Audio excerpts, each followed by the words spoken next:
Hello, and hello, stream and chat. Welcome back. Hello. Hi, Cammy. Cammy, my memmy. How are ya? How you doing, Cammy? You weren't at Raid. It all got canceled, Cammy. How dare you? No, I'm kidding, but how you doing, Cammy? Good to see you again. Yeah, you missed the first part of this game. It's called Killer Frequency. We are trying to save people from a slasher known as the Whistling Man. And you're like a radio host who got somehow roped in to be in the 911 dispatcher because you're in a small town and like the sheriff got murdered. So yeah, it's a pretty intense game. But welcome back, everyone, to the stream. For those of you who may be new here, my name is Zoris. And like I just said, we're going to be continuing Killer Frequency today. Probably going to be finishing it today. Now, I don't know if we're 30 minutes away from being done, if we're 4 hours away from being done. That has yet to be determined. But we are going to do our damnedest to try to save the rest of the people, because unfortunately we have lost 2 people already. Feels bad, man. But I'm having a blast with this game. This game is a lot of fun. Apologies for not going live yesterday. I was just absolutely whipped. I've had like this, I don't know what it is, but it's like some sort of illness, but it's just like an internal headache. It's nothing, it's not like severe, but it's just like nagging and it will not go away. So my sleep has been crap. My energy has been crap. So I took yesterday off just to do some editing and some thumbnail creations. But yeah, we're back today to do some more Killer Frequency. I'm still dragging a little bit of that booty today, but we're gonna do our best to get through this. And depending on how long this game is, we may jump into Death Must Die as well. But hopefully everyone's having a great day, a great morning, evening, noon, or night, wherever you are around that big old world. Once again, tips and tricks are greatly appreciated. I just ask that you don't give straight up spoilers, because that might ruin the experience for me or for anyone else. But yeah, I appreciate tips and tricks because backseat gaming is allowed here. I'm not going to get mad at anyone for it. Unless they spoil something big, then I'll be a little bit on that feisty tip. But other than that, sit back, relax, enjoy the ride. Feel free to lurk, feel free to chat. As always, we are multi-streaming. We're currently live on Twitch, Kick, YouTube, and X, aka Twitter right now. So whichever platform you're watching on, hopefully you'll have fun. I do kind of want to throw out that Twitch is kind of like my main hub. It's where I'm the most established. I have channel points, fun things that you can kind of do over there. If you want to support me as well, subbing over there is probably the best way to do it. Other than that, my YouTube has a bunch of crap as well. But enough with the self-promo. We're going to get into the game, Killer Frequency. As I was just explaining, you're a radio host who got roped into being a 911 dispatcher. You have to try to save as many people from the town by giving them directions as you can. So we're going to see. I don't exactly remember where we left off. I know that Report Clive Stay Alive came into it. Like Janitor Clive is potentially the Whistling Man. So we're gonna see where that goes. But without further ado, I'm gonna stop my babbling, get over to the game, and we're going to see what Killer Frequency has to offer. Yes. Now, I do have big storms in the area right now, so if the power does blip like for a split second, hopefully it won't take down the stream. Fingers crossed that it doesn't. Unfortunately, where I live, the power lines are all above ground. So it's a little bit on that questionable tip if they're going to survive or not. It's like if one leaf falls on the power line, it's like a quick little brownout. So fingers crossed, chat. Fingers crossed. But we'll get into it. Feels so good. Feels so good to be back. Everything juicy, everything jamming, everything is good. I did notice that the game audio was actually a little bit low. So let me turn that up just a smidgen. We'll get into it. So without further ado, welcome back to Killer Frequency, everyone. So when we last left off last stream, we discovered that Clive Leave that thing all the way up here. Because the basement's creepy as hell and I don't like standing around down there. Fair. All right, let's run through this again. We have a creepy board you found in a creepy basement made by our creepy janitor. True. Who you think is the creepy Whistling Man. True, he is. Yep. Report Clive Stay Alive. On the creepy board are the names Chuck Brody, Kim Walker, Rebecca Allen, and Aunt Williams. Okay. Correct. And you think one of these people will be the Whistling Man's, Clive's, next target. Maybe. That's right. and we've got to find them. You said there are 4 locations listed there too? The hospital, the power station, the gas station, and the trailer park. Yes. Clive must think the target is at one of those locations. Forrest, you're gonna have to figure out if any of the potential targets are at one of these locations tonight. Hit the button if you need any help. Okay, so there we go. There is where we left off. We just made it up from Clive. Report Clive stay alive, the janitor who is potentially the whistling man. He had like all this creepy stuff on a board down there, and he had this tape here. Here's to MC and GB. Thank y'all for making our song yours. Blah, blah, blah, blah. Long Ride Home, which was pointed out to me that the latest thing that we just got, this one, is called Long Ride Home as well. And this ties back into that girl who keeps calling wanting to play it. So before we do anything, I'm gonna play this. See if this gives us a hint. Oh yeah, we getting country up in here. Let me turn this up. Yo, this makes me want to get my cowboy boots on, do a little bit of that two-step. Is there any words in here? Okay, no lyrics. I thought it might have like a clue to what was happening, so we're gonna leave all that. Look at all my trash everywhere. I am the best radio show host ever. Okay, so we need to... Oh, okay, so this board popped up. This is what was down there. So these are the people: Kim Walker, Rebecca Allen, Ant Williams, and Chuck Brody. So Chuck Brody, CB, is that on here? No. MC and GB, not CB. Okay, so we won't worry about that one. Ant Williams, Kim Walker, Rebecca Allen, Chuck Brody, 1, 2, 3, 4. So there's nothing on Rebecca Allen. Okay. So Chuck Brody, Festival of Disaster, Big Wheel breaks free, 15 injuries. Who is to blame? Gallows Creek Harvest Festival closed early this year after tragedy struck only hours after opening. The Big Wheel broke free from its supports and rolled through the town. An investigation is currently underway. More on page 12. Do we have a page 12? I don't think so. Okay, Kim Walker, flu for thought. Local doctor K. Walker recommends all locals get their flu shot ASAP. Flu season is upon us. 1984 is no different to any other year. Make sure you are protected. Okay. And staff surge at Power Station. Gallows Creek Power Station hires 20 new staff and record hire, 12 of which were students from Gallows Creek High. Okay. Call for donations to help Chuck Brody. Yeah, this is the one where it says that he got injured and they're doing some like tickets and stuff. I wonder if I get the tickets and I put them there, if that'll do anything. So, okay. So I don't know what I'm supposed to be doing with all of this stuff. This seems like a lot of information to read through right now. Let's go ahead and see what Peggy has to say. I could use some help. It's not going well. I could use some help. Yeah, I'm lost. Okay, let's review the basics. We need to work out who the next target is. Okay. There's 4 locations, right? Yes. And 4 people. Yes. We need to figure out if anyone is at any of the 4 locations tonight. How do we do And that? if they are, we can call them and warn them. Okay. There must be some connections between the notes. I don't know. That makes sense. Maybe. Great. Need any more help? Yes. Yes, please. Yes, please. Sure. I think you should be methodical with this. Okay. Try grouping the notes by who they're about. You could also have a look at the dates and make a timeline. Oh. Maybe that will help rule out potential targets first. Got it. Thanks, Peggy. No problem. Okay. Okay, so we can like take this. Okay, so we can take this stuff off and read about this. So Chuck Brody. Kim Walker, marriage announcement. We'd like to celebrate the marriage of Kim Walker and Peter Stein on the 30th of 1970. Congratulations. Okay, so this is Kim Walker. So how about we put that there?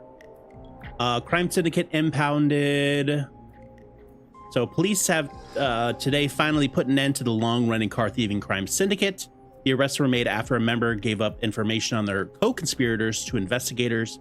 The informants, who asked to remain anonymous and will hereby referred to as R.A., has walked free with no charges. R.A. So that's Rebecca Allen. Okay. Justice for the festival victims. 2-year investigation into the festival accident has concluded. Investigators blame 2 engineers that were contracted in from the local power station. Lead engineer Ant Williams and junior engineer Sean Everett were distracted talking about horror movies. Oh, the best thing to be distracted about, while assembling the big wheel, which led to various construction mistakes. They have been ordered to do community service for a total of 1 billion years. So this is Ant Williams. Ant Williams, that goes down there. Okay. Beep, beep. Here comes the Jeep. Look out. Tragedy. 5 dead, 16 injured after brakes fail on bus. Tragedy struck Gallows Creek yesterday afternoon after a bus failed to stop and crashed into a fuel tanker. The deceased have been identified as Gallows Creek locals M.D. Rudd, M. Houghton, M. Stein, and Miss J. Mildred. Police have asked for privacy for the families of the victims. The incident is not being treated as suspicious. What?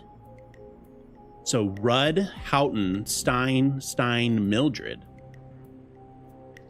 That doesn't apply to any of these, right? Does it?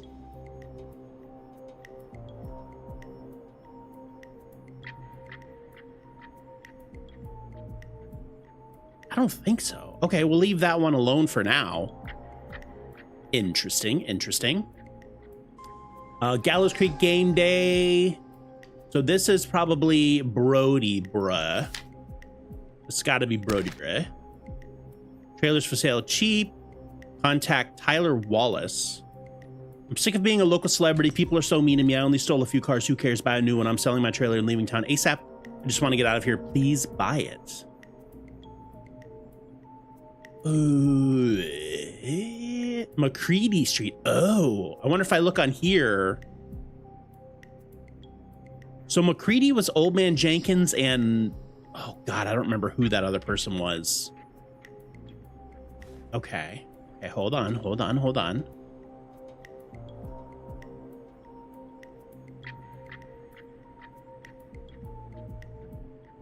Okay, so I don't know about this one. Don't know about this one. Let's put those up there for now. We'll come back to them. Quiet Ridge Health and Safety Convention today, Tuesday the 1st, Sunday the 6th of September, through Sunday the 6th of September. Do you care about health and safety? Good, then come on down to get your yearly the yearly convention. Get started a career in health and safety advising. Oh my God, I cannot read today, chat. I cannot read today. Learn about health and safety in the market and the workplace, featuring special mystery guest, the lead engineer. Can I zoom in? Oh, I can pick this up. Duh. Lead engineer responsible for the Gallows Creek Harvest Festival in 1972. Welcome aboard, Captain. All systems online. All systems are online. Thank you. They say you learn from your mistakes. Well, I turned mine into a career. So this has to go with Ant Williams, right? Because he wasn't he one of the engineers? Yeah. Okay. Is your car safe? Sheriff Matthews warned citizens to look out for suspicious behavior after multiple car thefts. The crime wave of the 70s will be stopped. I can assure you, we must work together to bring down this criminal stuff. Okay, so this goes with the car theft one. Who was doing the car theft? That was Rebecca Allen. 24-hour gas station bought by local ex-lottery winner. Christine's Gas and Repair has been sold to a man who won the lottery 14 years ago. The new owner claims it will keep me busy on an evening. He has asked to remain anonymous. So who won the lottery? We heard about the lottery one time before. Like someone bought lottery tickets for someone. This one. Okay, so Chuck Brody. I think he won the lottery, right? Local legend takes to Manhattan. God, I wish I could read these better. Infamous author of tell-all book Diary of a Car Thief moves out of Gallows Creek for a new life in the big city. She stole our cars and then she stole our time and money, said our reviewer Jim Randy last year. More on page 15. Okay, so that goes with this one. Beep beep, look out, tragedy. So hold on, does anything say about a bus in any of these? Like this guy? care of your health and safety, festival victims. Oh, Staff Sergeant Power Station. So does this automatically apply to this? Because it was here? Oh, I can pick it up. Ooh, so that's not necessarily true. But those were there, so I assume this one probably goes here as well. Gallows Creek Power Station hires 20 new staff in record hire, 12 of which were students from Gallows Creek High. Okay.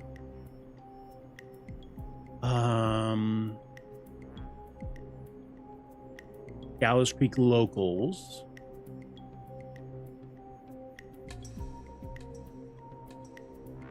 I don't know about that one. Let's try to read this one again. Trailers for sale, cheap, lot 10163 McCready Street, Gallows Creek. Tyler Wallace. Oh, you can turn the stuff over. Oh, there's nothing on the back though. I thought I was selling myself short like I did last time. Okay. So I think those just might be red herrings, like they might not go anywhere. So she said something about making a timeline as well. So festival disaster. So when was this? This was 1972. 69, 86. So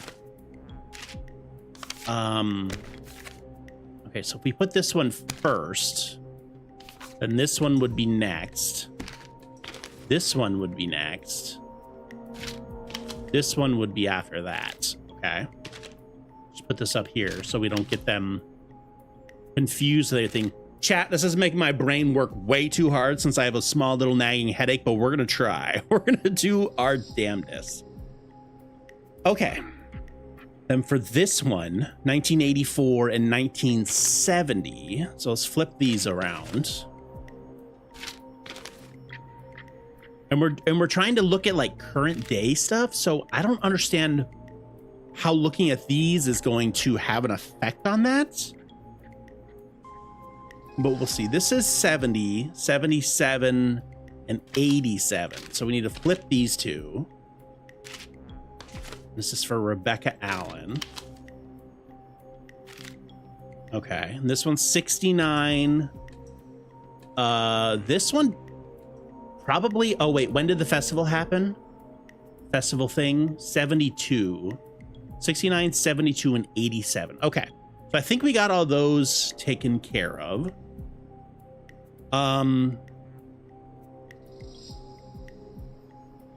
Interesting. Oh, you know what? Maybe we're looking at... So this is where stuff has already happened? No, that doesn't make sense. I was going to say maybe like this is where tragedy has already happened. So these two are the last ones left and we have to match them up here to one of those locations, but that does not quite seem like it's going to fit the bill. So,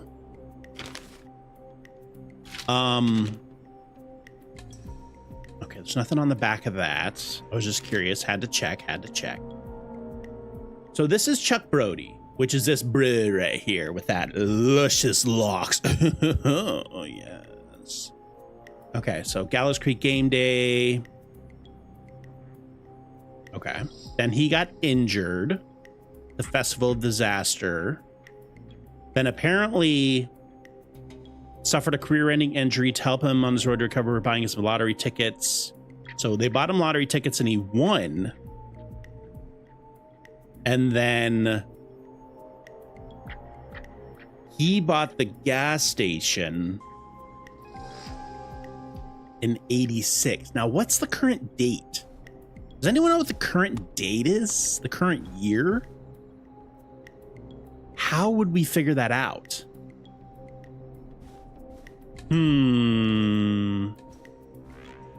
Oh, here it is. Okay, so today is the 3rd of 1987. Okay, so this one definitely is Chuck Brody at the gas station. Yo, I feel like I'm playing Clue right now. It was Chuck Brody at the gas station with the lead pipe, of course. Colonel Mustard's even. Okay, so then Kim Walker got married in 1970 to Peter Stein. Oh wait, Peter Stein. Is that on? This is on this. Okay. Hold on. Okay, so Kim Walker got married to Peter Stein. Did you go back in the creepy janitor's office? Not yet, but it seems like this board teleported up to here. Also, what's up, Dusky? Welcome back. It seems like this board teleported up here from the janitor's office. So I can do this from here. I don't have to go back in there. Is there something else I should go back in there for? Okay, so Kim Walker and Peter Stein. Local Dr. K. Walker recommends all locals get their flu shot ASAP.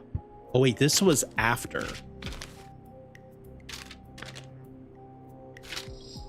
Okay, so then there was the tragedy and Peter Stein died. Oh, you never played this? Oh, really? Okay. I thought you played this before. Nice. This is hurting my brain. Now that I know I have to pay attention to like if they say someone's old or slow or something like that, I'm just like, oh, now I'm like overthinking everything. Okay. So she got married to Peter Stein. Peter Stein died in the bus crash. It was treated as not suspicious. And then local Dr. K. Walker recommends all locals get their flu shot ASAP. Flu season is upon us in 84. No difference to any other year. Make sure you are protected. I don't know about this one. Tyler Wallace. Don't know where he ties in. Was he one of... No, he wasn't one of those. He could be one of the power station people.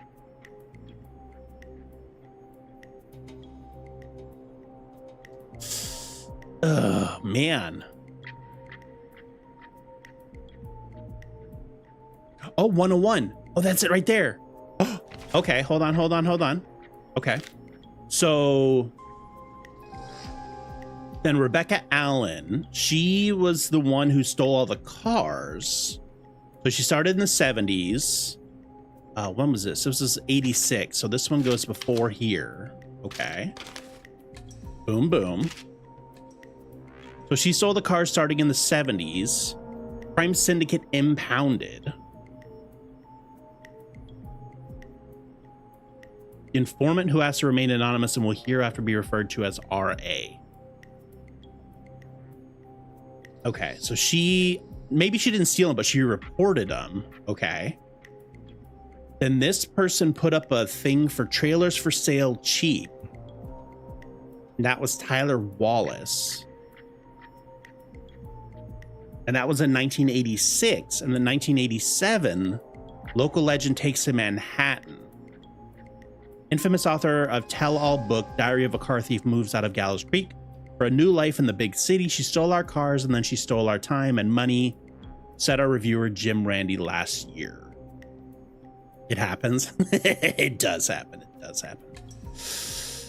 Okay, so the trailer park obviously goes here. The power station would go down here. And the hospital would go here. The last domino falls here. It does fall here. But how does this help us determine who the guy is going to go after next? She put her home on the market in the 80s. Oh. You're right. She did put her home on the market in 86. So she wouldn't live there anymore. So it wouldn't be the trailer park. Okay, good point. So it wouldn't be the trailer park because she's not there to get anymore. The lead engineer responsible for the Gallows Creek Harvest Festival in 1972. They say you learn from your mistakes. Well, I turned mine into a career. Quiet Ridge Health and Safety Convention. Tuesday the 1st through Sunday the 6th of September. What month is it? September 1st through the 6th. Ooh. Definitely could be the power station. It looks like Kim Walker kind of goes cold. Because the last time she was referenced was in 84. And this was in 86. So that wouldn't make any sense. So it would have to be this one, right? The power station?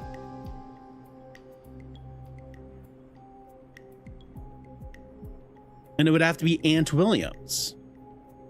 Because this is Tuesday the 1st through Sunday the 6th of September. She put her home on the market in 86. They die from the flu? They could have. It didn't really... None of these other ones really say anything else about that. The new owner claims it will keep me busy on an evening he has asked to remain anonymous.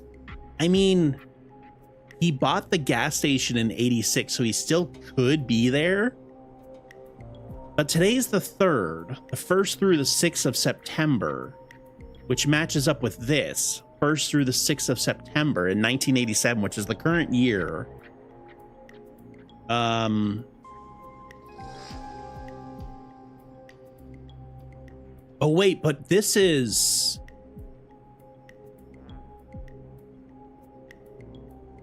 He bought the station on the 3rd also. He did buy it on the 3rd, but the wrong year. But he bought it a year earlier. Because it's 1987. He bought that in 1986. But the question about this, so this is the 1st through the 6th of September, but it says Quiet Ridge Health and Safety Convention, which would lead you to believe hospital, right?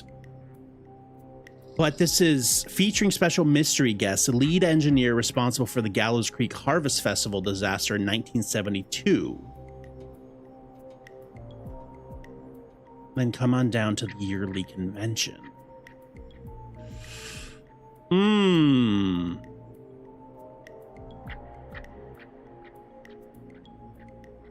That's tough. Because technically, he's tied in with all of this. Aunt Williams. How far apart are the sales of the trailers?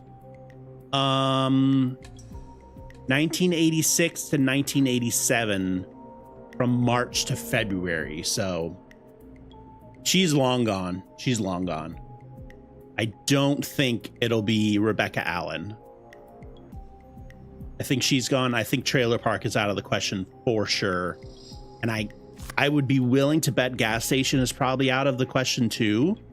I think it's between power station and hospital. And I think it all comes down to this note. But do you... Quiet Ridge Health and Safety Convention. Learn about health and safety in the workplace. But see, this ties into this guy. It doesn't say where it would be. Does it line up with a year exactly or something? No. No, it does not. It does not, unfortunately.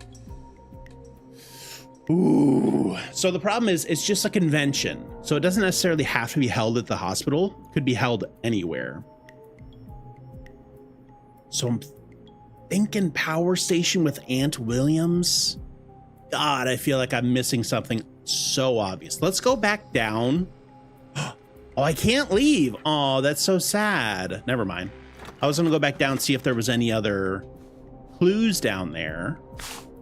Is there anything else on here? Here's to MC and GB. Thank y'all for making our song yours. MC and GB. There was no one had those initials. Marie Campbell. Yeah, and that's it. Okay, and they're in the class of 69. Is Clive in here? No, no Clive. Okay. So I think we're supposed to figure out who RA, Rebecca Allen. Yeah, Rebecca Allen right there. Wait, was it an RA on there? Did I read that wrong? No, MC and GB. MCGB, MCGB. Where do you see RA? Where do you see RA? There's Rebecca Allen. She's down here as well. Oh, it was somewhere else. Really?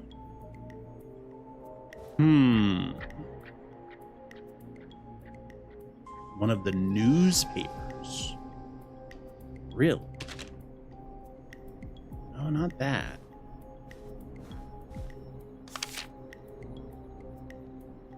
No.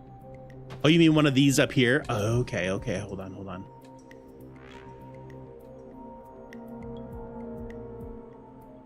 Oh, yeah, right here, right here. The informant who has to be remain anonymous here will hereby referred to as RA. Yeah. So Rebecca Allen goes with Rebecca Allen. Yeah, that's the whole thing about the trailer park. So I don't think it's that. Ugh. And since this is so dated, this is almost a year old, we can't assume that Chuck Brody's going to be at the gas station, even though he might be. And Kim Walker just goes cold. So I think we got to go power station with Aunt Williams. What are the motives? Oh, gosh, she got me. The motives are, I have no idea. I don't know why he's trying to kill these people in the first place. I don't think we've got that far yet, have we? I don't think we got that far. Maybe he's like getting revenge on his classmates or something. I don't know. I've been on this for a long time, though. I think I got to try Aunt Williams at the power station with the lead pipe.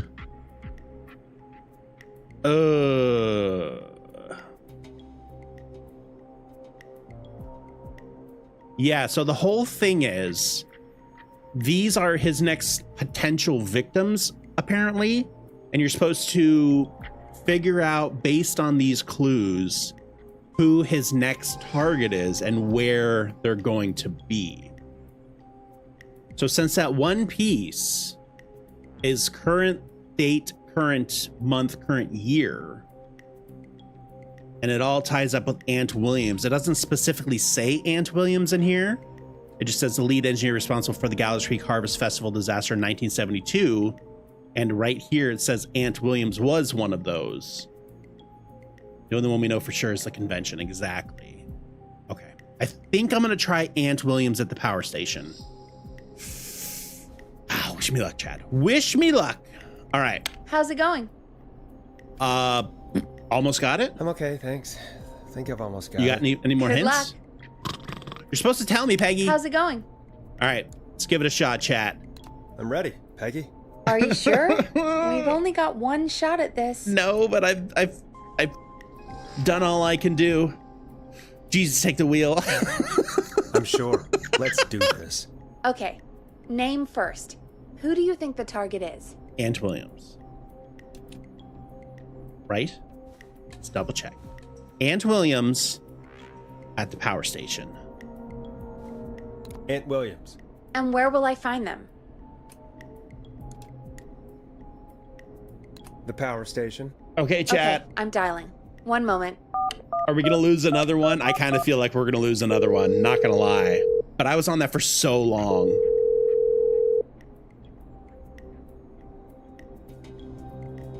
Forrest, I'm through to the power plant, but they say there isn't anyone by that name there. What? Then who? Jesus! It sounds like something blew up. He's using bombs now? What? Oh my god. The call board, one moment. Forrest, I'm getting so many calls. Just let me... What happened? I'm gonna take us off air for a moment. Peggy, what's happening in there? Peggy. Chat, I'm awful at this game. I'm back. He blew up the gas station, Oh, Forrest. come on. Okay. I spoke to the fire department and the hospital. Chuck Brody. The fire department is useless now, as you know. And, the hospital's only ambulance was at the gas station. Oh, God. Forrest, you've got to say something on the radio. Chat. You have to tell the town. I'm putting us back on air. No. Gallows Creek. I don't know how to tell you this, but the gas station's been bombed. Oh, my God. Please, everyone, stay safe, stay inside, and... Oh, just bring us into some music, Forrest.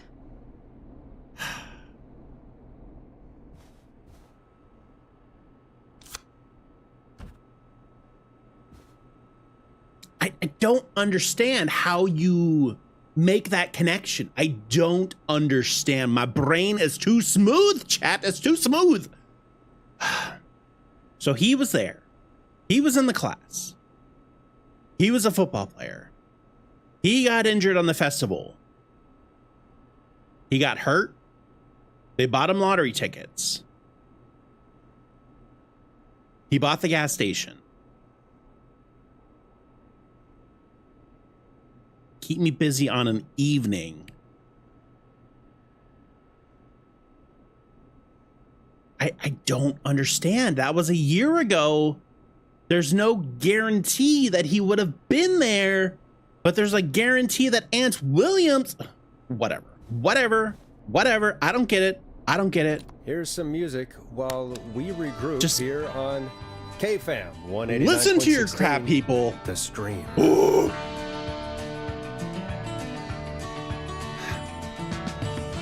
I tried so hard in that one too. Frick!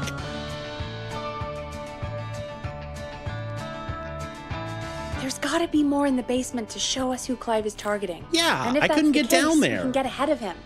Stop the killings before they can happen. Forrest, we need to go back down. By we, you mean me, right? Yep. Like I said, I need to handle all these calls. Maybe start with that creepy mannequin room you mentioned before. I still have a lot of questions about those, by the Kinda way. like a 50-50, but the wrong 50-50. Man, I was on that for like almost 30 minutes. All right, anyway. Yeah, y'all jam out to that. Well, I wish it would have let me go back down there and explore. Instead, it kept me locked in the room, so I couldn't even like... I couldn't go see if there was any other clues or anything. So sad, so sad. Okay. So let's go back down here, see if there was any other clues that Mr. Clive, report Clive stay alive, had a to offer. Dang it. Oh, wait. Oh, this one.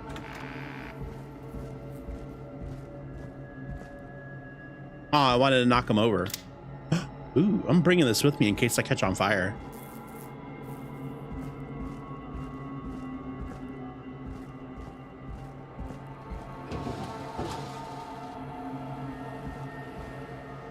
Oh yeah, I forgot I need to open my hand.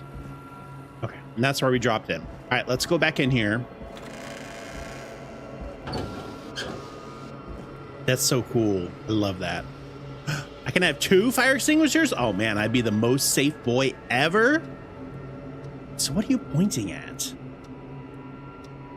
you're just pointing at the crap on the wall. You're pointing up.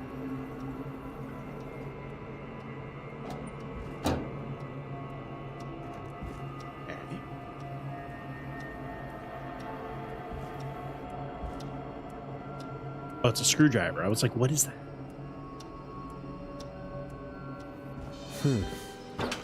A key. Was this always here? Where? I must have missed it when I brought everything upstairs. Where's the key? What? Oh. Oh. I do need a flashlight. I don't know if I can find one in the game or not. I don't know if it's possible.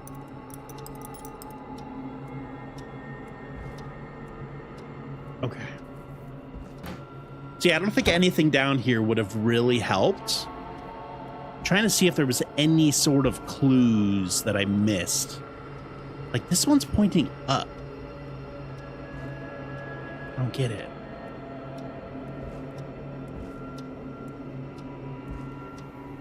Bim bam! Zap the zerp away. Yo, chat, we gonna zap the zerp away. Okay, I guess let's take the key. Ooh, basement storage. Okay, so I assume this goes in the other door. I'm so disappointed in that one.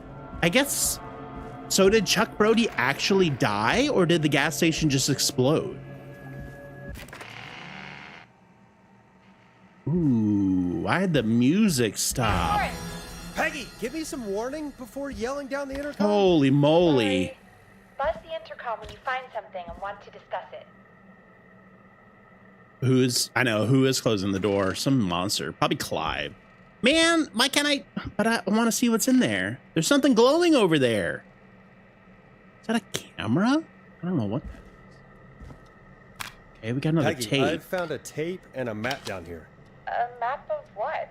Looks like it might be to somewhere in this storage area. Weird. Well, maybe the tape will give us more information. Give it a play. I will. Okay, so that's a picture. So that's a camcorder, like recorder box. Okay, so that's what I see in the other room. Where's this map at that he's talking about? Am I blind? I think I'm blind, chat. I think I'm blind. Or is that the map? That's not a very good map. Oh, right here. Okay. Wait, isn't this the same one? Yeah, this is the same one. This is Gallows Creek. Okay. This isn't anything too fancy. Is there anything like specially written on it? I don't think so. No. Just the same one. All right, everything is the same here. Yo, he didn't use a coaster, chat. Now he's gonna have to sand down that whole desk and restain it. Is it an older map? I don't think it has a date on it. Doesn't have a date on it. It looks mostly the same, like where that doesn't connect fully down. I think it's the same. Okay, I can buzz Peggy. We'll buzz her in a second. I want to finish exploring in here. Storm Riders Live 9th, November 16th. The Scream. I haven't got to do the Scream yet because we haven't been on air. Oh, another mousetrap. I wish I could take it, but I don't have room for it. Actually, you know what? If I burn to death, it's fine. The mousetrap is totally worth it. All right, can't open any of that up. Can't open any of that up. Can't open any of that. Okay.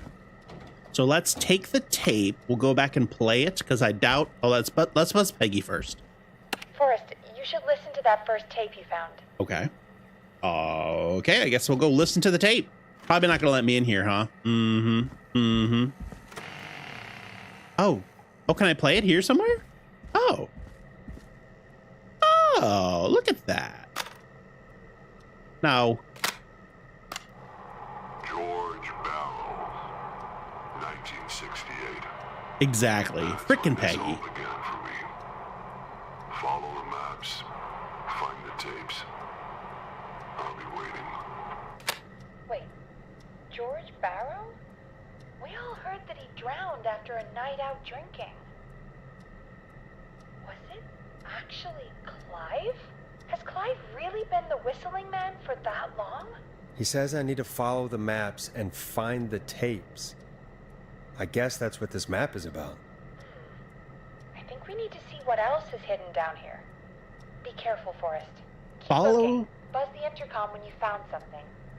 Follow the maps and find the tapes. This map doesn't tell me crap. Can I just be honest with you? This map don't tell me crap. And I can't interact with it in any way.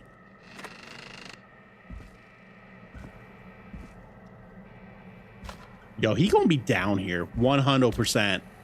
Welcome aboard, Captain. All Ew. systems online. Is there another map? Maybe I'll check. I definitely will check. Okay, delivery notes. Starlink Security, El Paso. Security alarm system.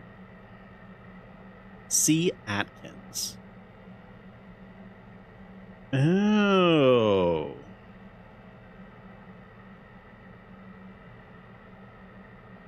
So, okay, so Clive Atkins must be the one who signed for this.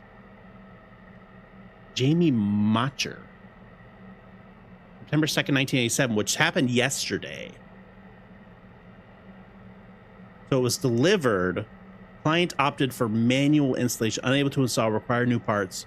New installation date September 17th. So I guess wherever they install this system, yeah, I guess wherever they install the system is he was taking care of it. That's how he was able to get in unnoticed. Interesting. Can I, okay, there we go. Is that bugs? Are those bugs? Man, that's some nasty bugs. Okay, so I'm gonna need this at some point. System overview. Odd. All right, we'll read this whenever we need this. Maintenance call code, alarm test deactivation code, entry code. State-of-the-art security system uses a 6-digit code system. Simply enter the code and input into the keypad and feel total peace of mind. The Starling Security Alarm System 4000 comes with a range of features. The default codes for these features are listed below. Please change these codes immediately to prevent unwanted entry. Okay. Leave that there because we are definitely going to need that. Can't get in there. Before I pick up that...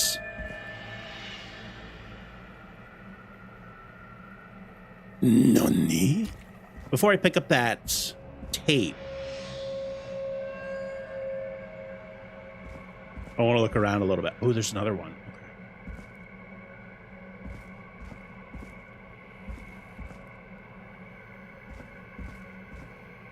Okay. So I feel like before I go any further, I should start listening to these tapes because it's going to take me down a rabbit hole of tapes. Ooh, what's that?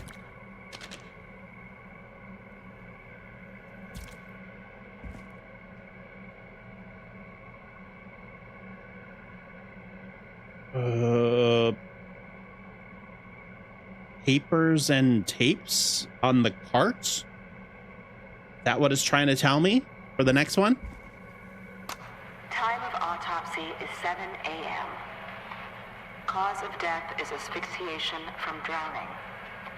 The degree of rigor mortis indicates that the subject has been deceased for 5 hours. That puts the time of death... Wait, what? Time of autopsy is 7 a.m. Okay, so that would be 2 a.m. Cause of death is asphyxiation from drowning. The degree of rigor mortis indicates that the subject has been deceased for 5 hours. That puts the time of death... Okay, so time of death, 2 a.m.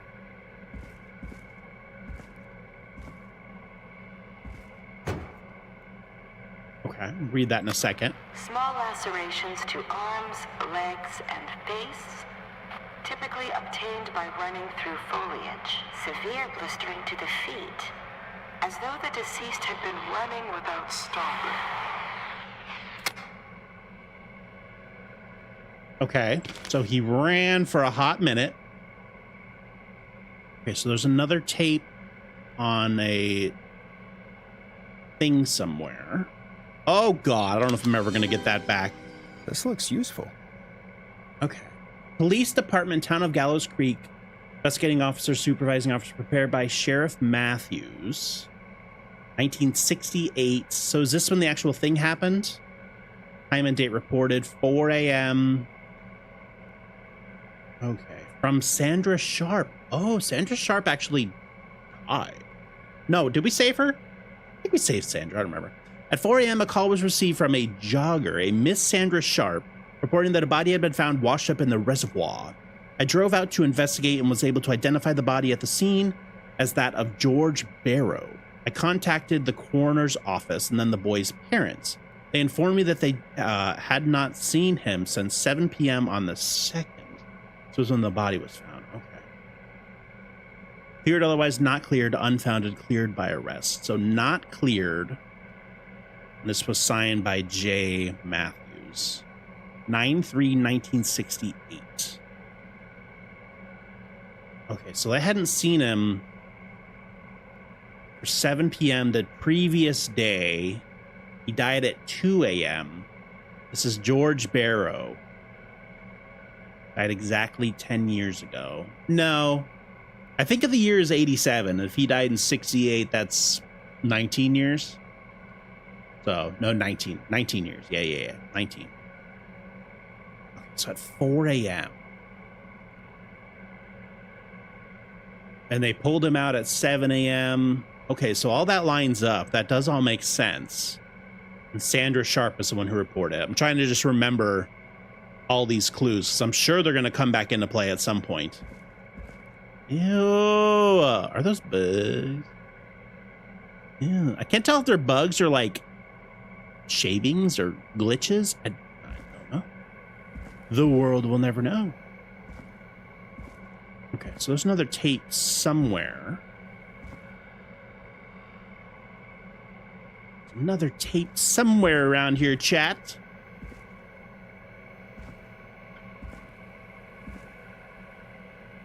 What is that? What? Okay. No, that's not the next one. We missed one. Need a red glow. Oh, I see it. Preliminary toxicology results shows no signs of inebriation. However, a high amount of cortisol was found. I remember hearing that. Indicating elevated levels of stress in the immediate moments before death. Oh yeah, if you're drowning, you're gonna be stressed. Or if he sounded like, I mean, he said he was running through bushes and stuff nonstop.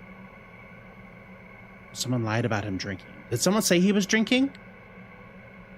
Did someone say that? Wait. Oh. Preliminary toxicology results shows no signs of inebriation. However, a high amount of cortisol was found, indicating elevated levels of stress. Ignore in you. the immediate moments before death. I'm trying to remember if someone said that he was drunk. I don't think so. Okay, so he ran and he went in there. Additionally, there appears to be a post-mortem injury to the arm. Okay. It looks like it was trapped in a car door. Wait, a post-mortem injury to the arm by being trapped in a car door?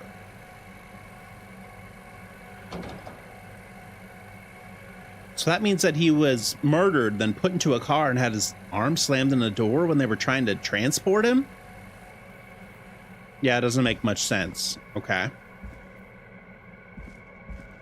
God, I really wish I had a flashlight. Hello? Is that something back there? Hello? Okay.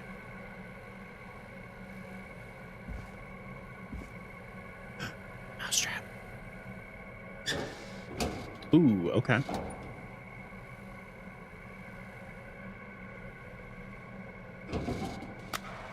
It is the coroner's opinion that the subject likely feared for his life and was chased, Obviously. resulting in a fall from a height into a body of water, where he hit his head, Okay. was knocked out, and drowned. Following that, he was moved. Dr. Sullivan, we need to have a talk.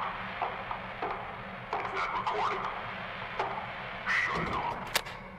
Ah, a little bit of tampering with the evidence, I see. Ooh.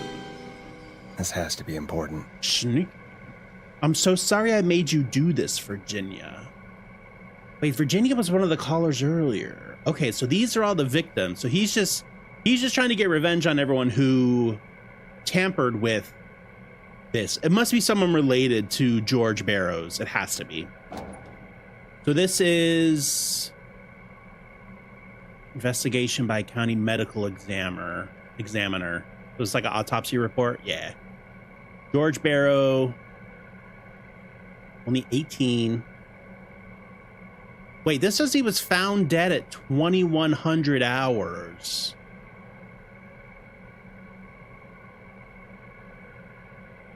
The deceased is a Caucasian male, age 18. The cause of death established to be drowning is shown by signs of asphyxiation. I just hydrated, but I'll hydrate again. Yeah, this says 9 p.m. on the 2nd, when the other report said 2 a.m. on the 3rd. So something's wrong here. Abrasions were found on the knuckles, likely from getting into fights in the past. Matches with known history of the deceased being aggressive. No other injuries were observed, and from the coroner's opinions, there was no evidence of foul play. Additionally, the preliminary toxicology report indicates that the deceased had a high level of alcohol in their blood. It is of the coroner's opinion that the deceased went swimming while intoxicated, resulting in his drowning. So this is Virginia Sullivan. So this is why he attacked Virginia, because Virginia straight up lied about what was happening. Okay, that makes sense. That makes sense. Now. Okay, so there's another one on a book somewhere. Did we play this one? It is the coroner's opinion that the subject... Yeah. Okay. Oh, looks like this might be the last one.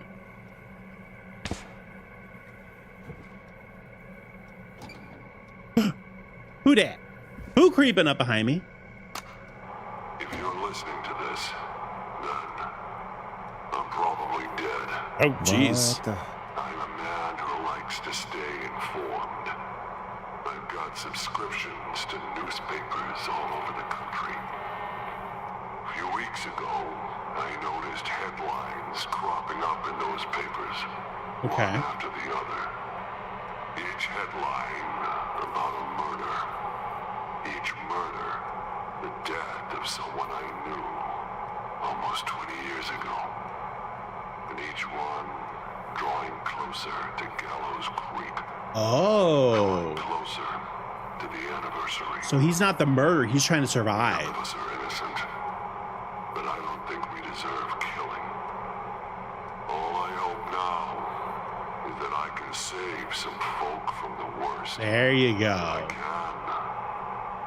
I don't know. Do something to make up for what I did back then, I guess. I didn't kill anyone, mind you, but that's past mattering. Now, there's more I could say than I should say, but my employer made it clear that my family would pay a high price if I ever spoke out. So, hopefully I've said enough for you, listener, whoever the hell you are, to start putting the truth together. Okay, so someone's taking What the revenge. hell? Peggy is not going to believe this. Yeah, so someone's taking revenge for what happened to this George Barrows guy. I guess like on the 20-year anniversary or something. I guess 19, 20 years, somewhere around there. And this guy was worried that he was going to come for him. So he was keeping all this information.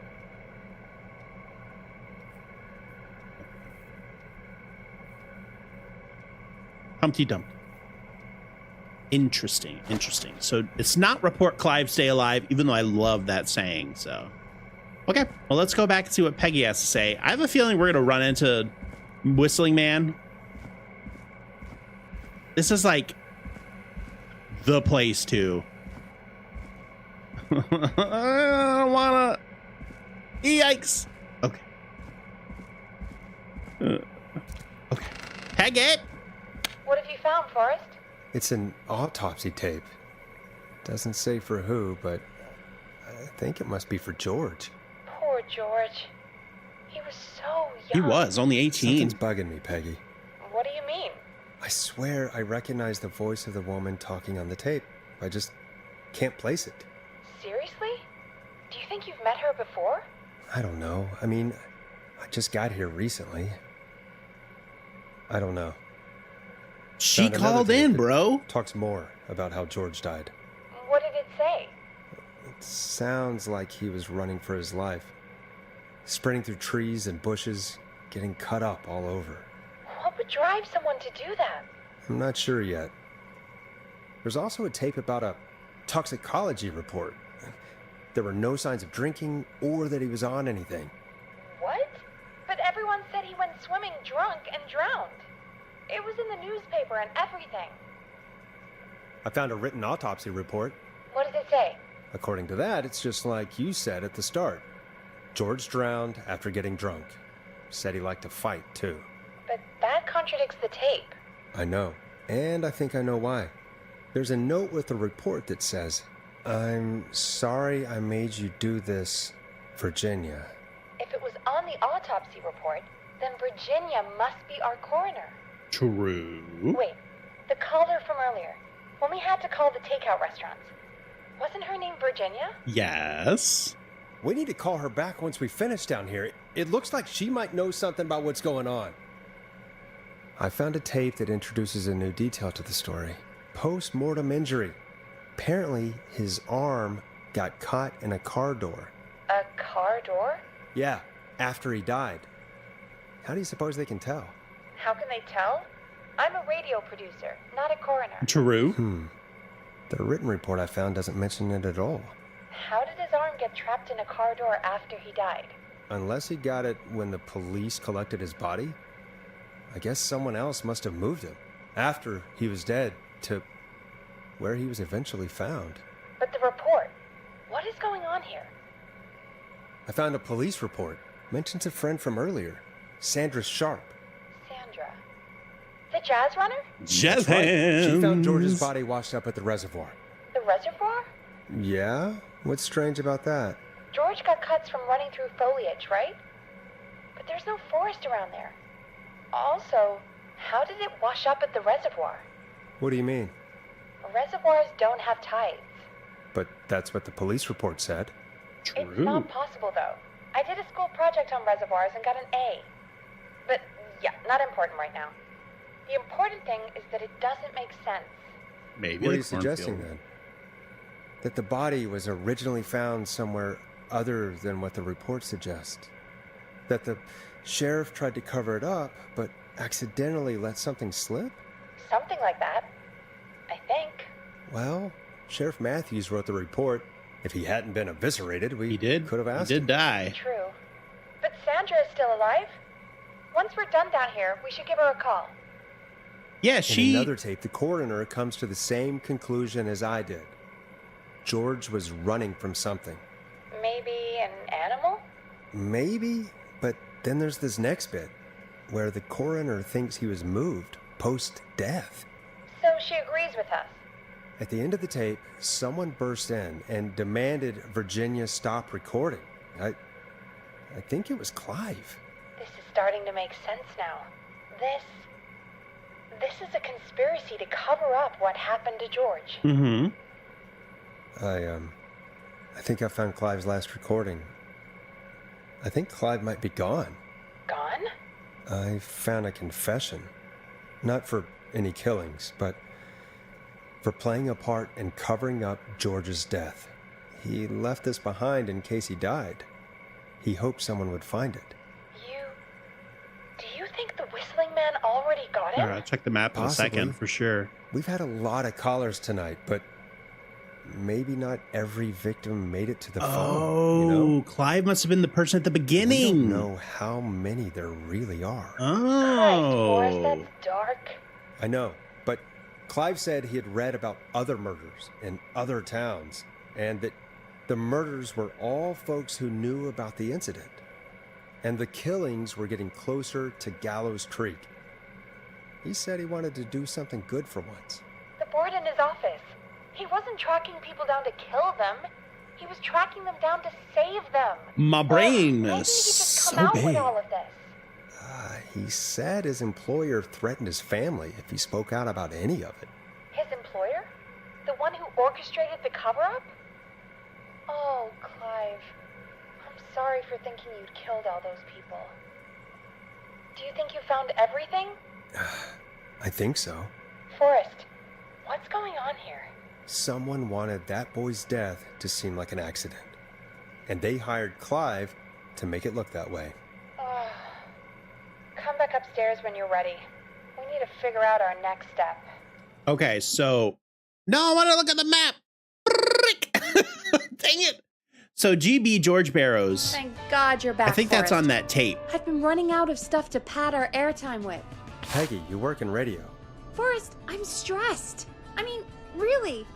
How are we supposed to keep a show going with all this happening?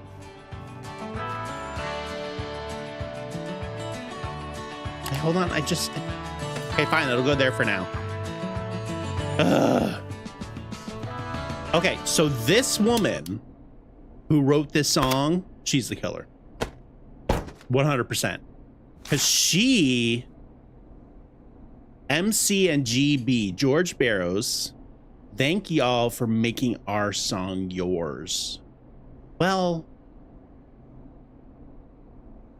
I don't know, but I guess we can look at this map now. Yeah, it looks like it's the same map. So if we try to figure out where all this happens, like,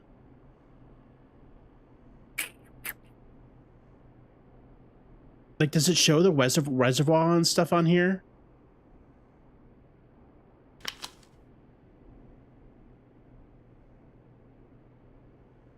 It's covered up. So there's the jazz studio. There are some trees around it. Okay, and that's... Okay, the reservoir is down there next to the jazz studio.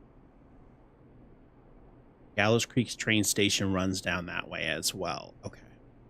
Yeah, there is no trees down by the reservoir. There's trees there, trees there, trees there. Okay. There's a ravine up there. Nothing down there. Bottom left. Yeah. Okay. Interesting. Who could he have been running from? From Jazz Hands? Is Jazz Hands really going to be the one that got him? No. No way, Jazz Hands. Maybe. Could. Okay. So we're going to turn off that one song because I don't trust it. Something about this has... Here's to MC and GB. So GB is definitely George Barrows. Thank y'all for making our song yours. I wish I could read what that said, that signature. Obviously, it's whoever wrote this song. Okay. So I think maybe MC is the murderer. Like, they got into a fight or something with GB. And they chased him and murdered him. And then they moved him and dropped him in the reservoir. That is my only guess to go on right now. So let's see. Oh, wait, what happened? What was the question? I don't know what the question was. It's our job. This is our job, Peggy. We got to do it. You're right. So, what's the plan now? I think we should call Virginia back. True. All right, I'll get her on the line. True. Hello again, Gallows Creek. This is Forrest Nash. We're circling closer to the truth behind tonight's When's he going to events. do the scream? To this end, we're calling back one of our earlier callers, Virginia Sullivan. She's not going to answer. Fratman Plunker here.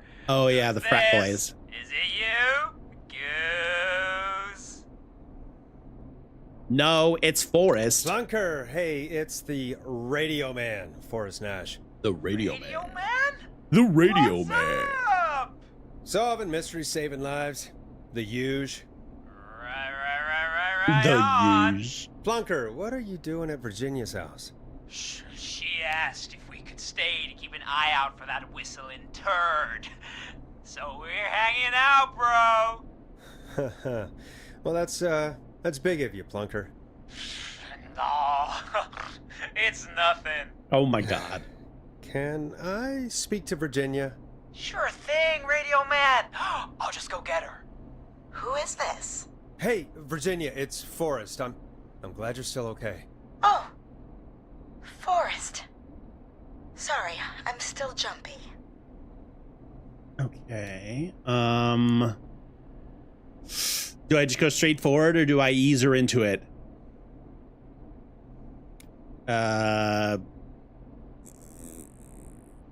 I'd be jumpy too. I can't blame you.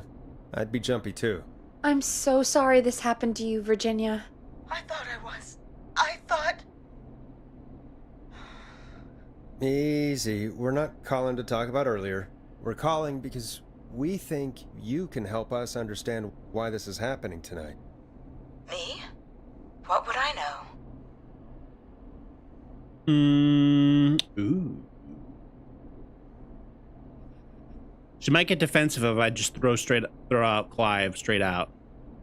Well, can you think of any reason why you'd have been targeted? No, I don't think so. Virginia, don't lie. All right. When you were attacked earlier, you mentioned a name. Clive. I don't know what I said then. I was petrified, Forrest. Clive's the janitor at our station, and we know you spoke to him in the past. Forrest, please. You don't know what you're doing. He'll come for me. He's already Virginia, come for you. It's okay. Clive won't be coming after you. We think Clive's dead. Dead? But isn't he? He's the whistling man, Forrest. We have evidence. Why so certain? We thought so too. Yeah, why so certain? How would she know? Why are you so certain Clive's the whistling man? Because all those years ago, It's okay, Virginia. He's gone. We found evidence to suggest well... And we found your autopsy reports for Here we George go. Barrow. The juicy How? stuff. I saw him destroy them. Well, he didn't. I don't know if he kept them or made copies or what, but we found them, and we know it's related to what's happening tonight, which is why we called you. Why did you write a false report? All right. One day, Here we go. I came into work to find Popcorn. a boy on my slab. Yes. And as I finished the autopsy, this man, Clive, he just burst in. And he started making demands to give over the reports, to falsify what I found. Of course I said no. But, well, when someone wants to make you do something, they can use the carrot or the stick. Ooh. For me, he used both. Yikes. You see, my sister is sick. She has a chronic condition that's never going away. It's expensive to treat, and it was getting to where I couldn't afford it. And Clive promised me that his employer would pay for my sister's treatment if I did what he said, and that if I ever spoke about this, he'd beat me to within an inch of my life. I don't know why he had me do it, but my sister needed me. You have to understand, she needed me. We understand.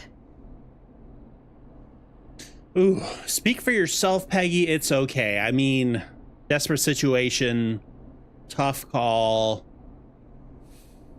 I don't know if I necessarily agree with it, but... Thank you, Virginia. That was brave. God, I just want this nightmare to end.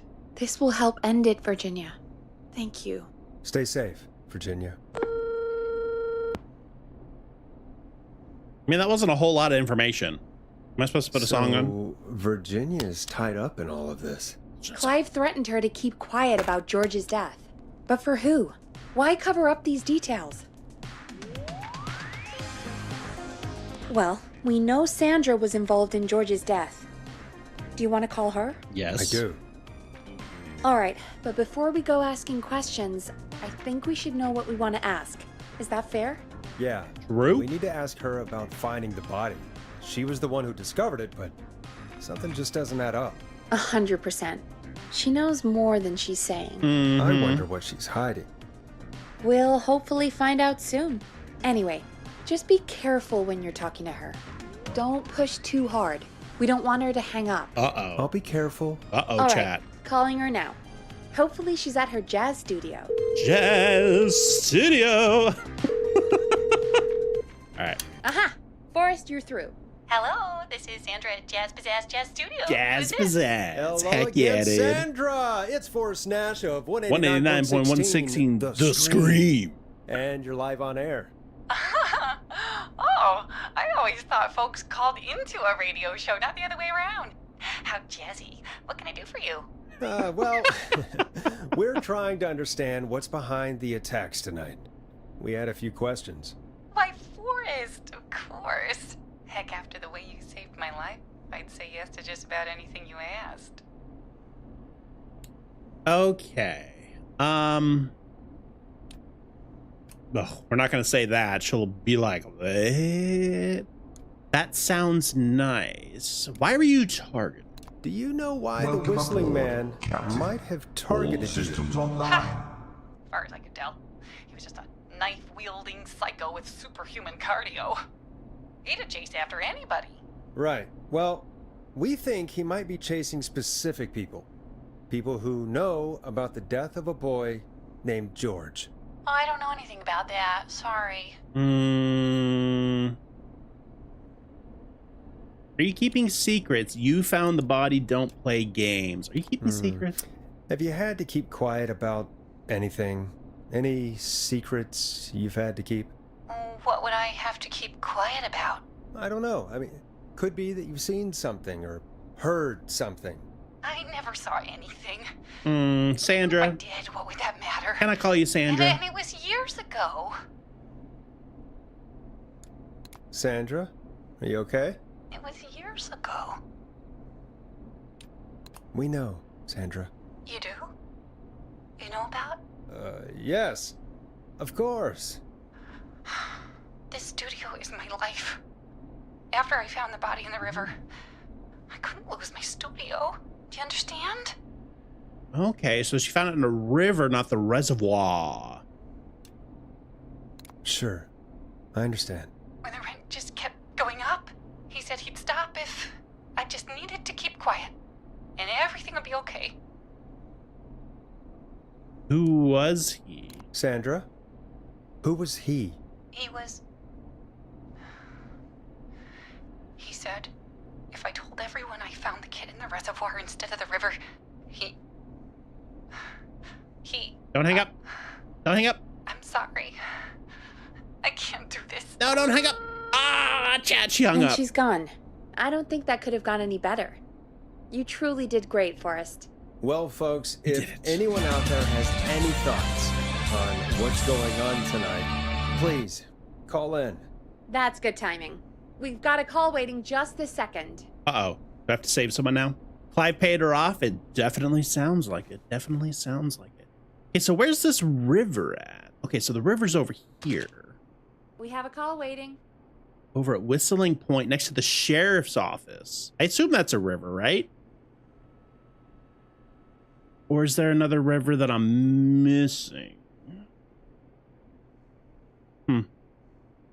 Oh, there's little stuck. Oh, there's like little pins and stuff I could have been putting to like making it like suppose I should official. take this call. Shut up. Shut up. Fine. Welcome to 189.16, The Screen. The With me, your Screen. host, Forrest Nash. Hi, Forrest. I know this is really out of the blue with everything happening tonight, but I wondered if you could send a special birthday message to my uncle.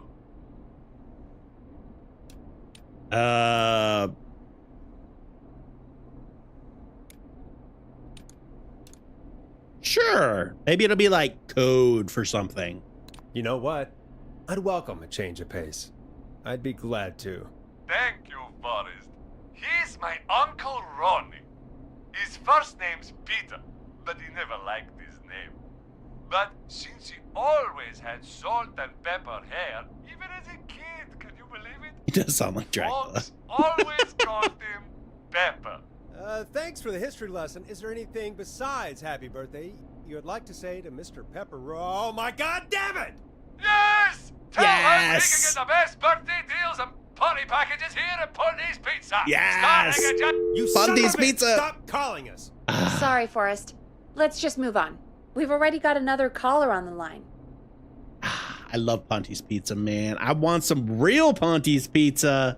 This is 189.16. That's amazing. The Scream. The I'm Forrest Nash. Scream. You're on the air, caller.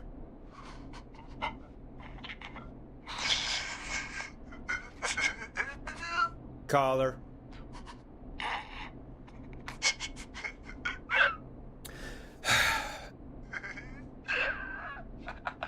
Are these the pranksters? Ponty.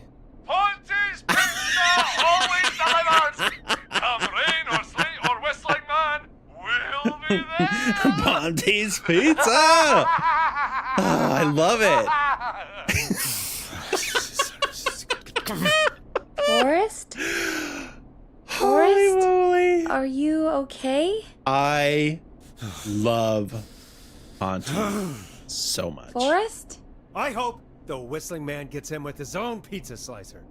Jesus, Forrest? Oh my Sorry. goodness, Forrest. Sorry, that was too much. Bring it It's back. okay. Bring it It's been a back. high-stress night.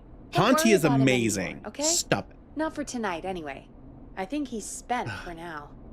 We've got another call. Whenever you're ready. All right, I'm ready. I am so ready. Okay. Folks, don't spend your money at Ponty's Pizza. That's Please all be I'm gonna say Ponty. about that. Please be Ponty. Moving along, I'd like to welcome another caller to 189.16 The Screen. With me, Forrest Nash. Who may I say is Lily, calling? welcome, welcome, hello welcome. again, Forrest. Good to see ya. Don, we played your song, Long Ride Oh. Home. Did you hear it? Can you tell us? Never mind that now. First, I'm calling because I need your help. Oh.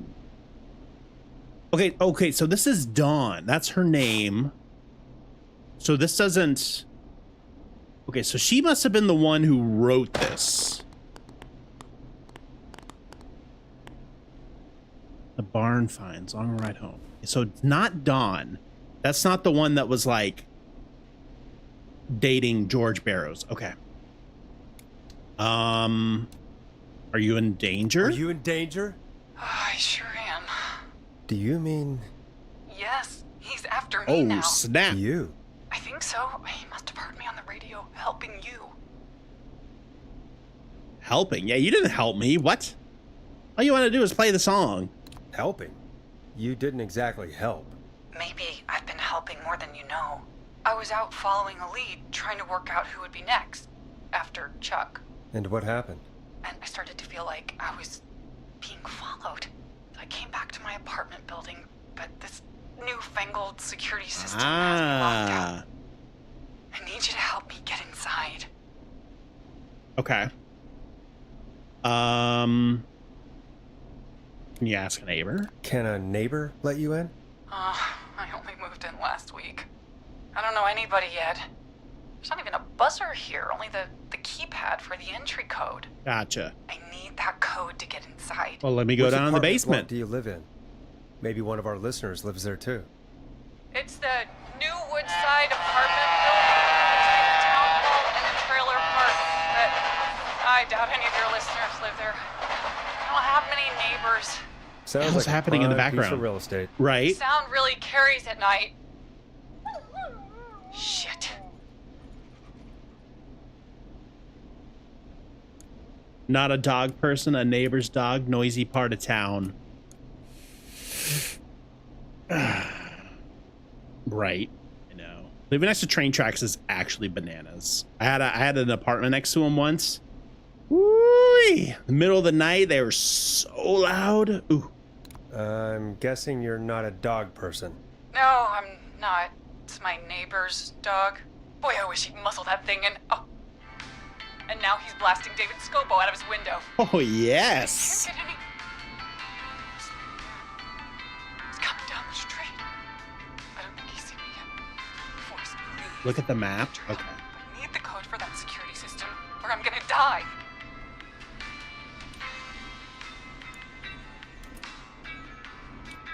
Security system's name. What's the name of the security system?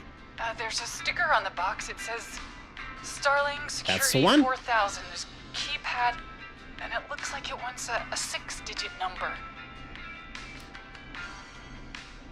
Starling, huh? Starling Security 4000, huh? That's right. Very newly installed. I need the key code before the Whistling Man gets me. Yeah, of course. Don't worry, Don. Thank you, Forrest. I knew I could count on you. I'll sit out of sight. Call me back soon. Okay. All right, folks. Here's a little tune for you all to enjoy. Oh. While I Get out of here! take Dawn into her apartment. Let's put on the word. It's nice, smooth jazz. Enjoy Heck this yeah, classic introduce the song. by Smooth. It's their hit song, The Word. Oh, the bird, but the part is the word. You were pretty quiet there, Peggy. Forrest, was it just me, or was there something... Yeah, it wasn't just you. Something was weird about that. Yeah. Well, tell you what, we have a Starling 4000 or whatever here at KFAM. Clive bought one for the station. Maybe we can find something to help. Well, I'm not sure who. but to help someone. Help myself. I don't remember the crossroads that she said. Okay, so she's locked out of the Woodside Apartments, and somewhere Woodside Clive Apartments probably has the papers for the Starling 4000. Okay. Woodside Apartments. Posty. Test your might. Woodside Apartments.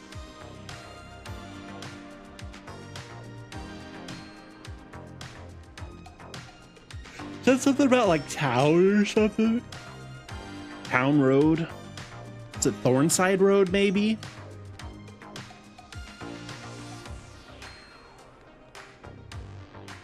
Oh, there was a train here. Okay, so I assume the yellow line is the train. No, that's a waste disposal. Oh, maybe it just runs to the waste disposal.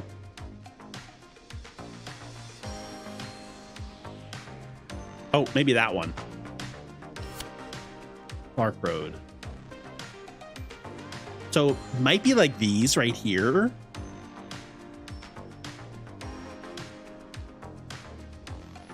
I think that might be those. Because there's a train kind of next door. Oh, maybe these right here. It's probably these. Yeah, problem. Uh-oh, I stepped through my traps, chat. They're very efficient. Very efficient traps. We'll fix those whenever we come back up.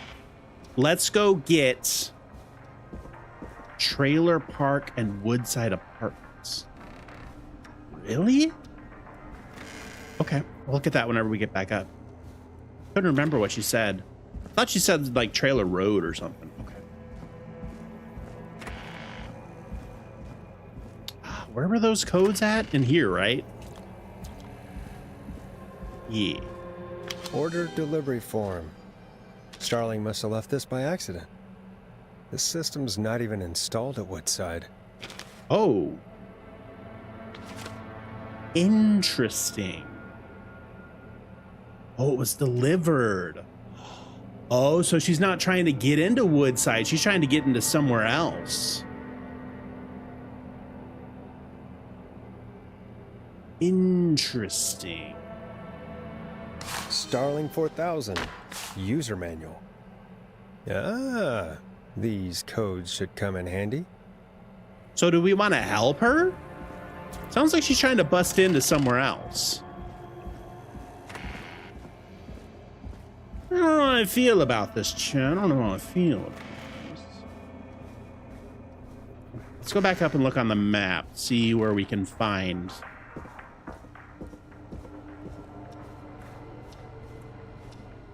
Okay. Okay. So yeah, so you think she's lying. Okay. Gotcha. Because yeah, she's got to be right next to a train track somewhere. And it would make sense if she was... Now. Perfect. If she was by the train tracks. You all both just go on the floor for now. Let's turn you down because you're a little loud. Can I say that? Okay, so she was saying Trailer Park and Woodside Apartments. Is that what you said? Middle-ish of the map. Yeah, right here. Radio station. Good point. So here's Roller Ricky's, which has it. The hospital has it, and Hey Fam, right here by Mason. So she is probably trying to get into Roller Ricky's, because Roller Ricky has it installed, right? So it's got to be St. Gabriel's Hospital, Christine's Gas, or Roller Ricky's. Yeah, she's not here. Roller Ricky's, St. Gabriel Hospital. Could be either or of those, but Roller Ricky's probably close enough for the train. And then what did I say the other one was? Oh, Christine's gas station. That's pretty close to the thing too, so they're all kind of right in this circle. So we'll have to see. We'll have to see where this goes. Welcome back, Forrest. Find anything? The Starling 4000 security manual. It's got a bunch of codes. Good. And did you find anything else? I saw a list of everyone else who bought the Starling 4000. Know who was on there? Oh my god. Roller Ricky! Do you think we should give Yes, him let's a call call? Roller Ricky. Is that crazy? I don't know what you'd say, but... That might be a good idea. Okay, one moment. I got the number here. Patching you through.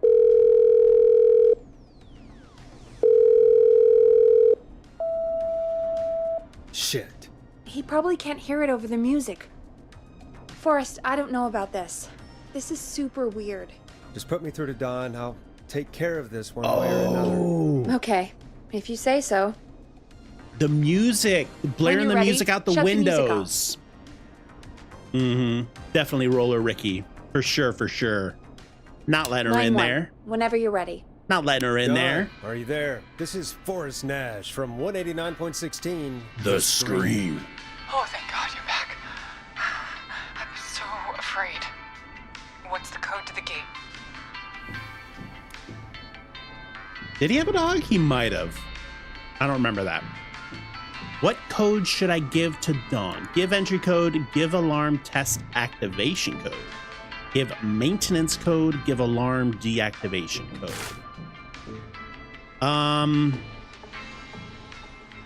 Test code. There's a maintenance call code. This will set off all security measures. Yeah, the alarm test deactivation, and the entry code. So we should give the alarm test code.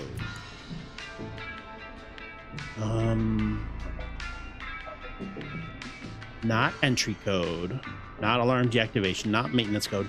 Alarm test activation code. The code is 191519. Thank you, Forrest.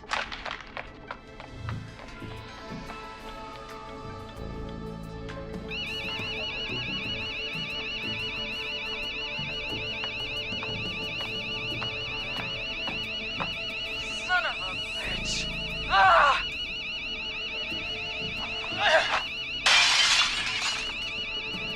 Is she?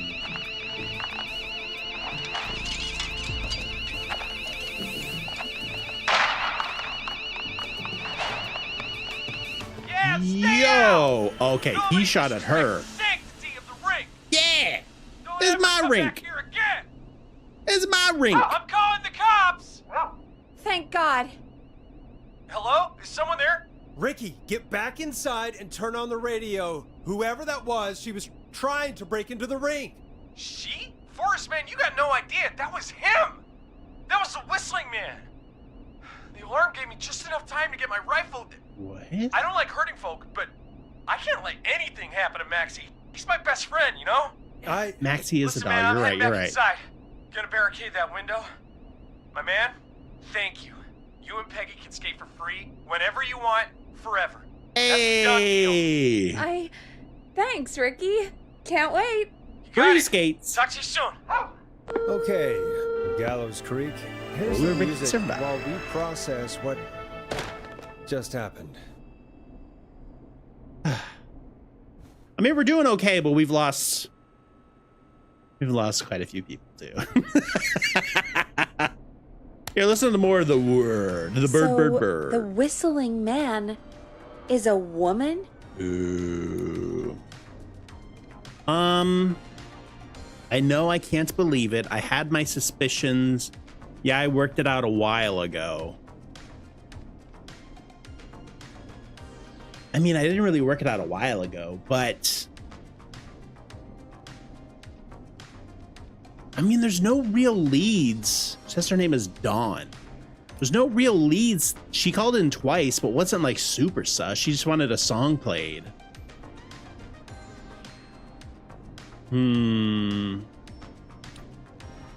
I know, I can't believe it. I know. I can't believe it.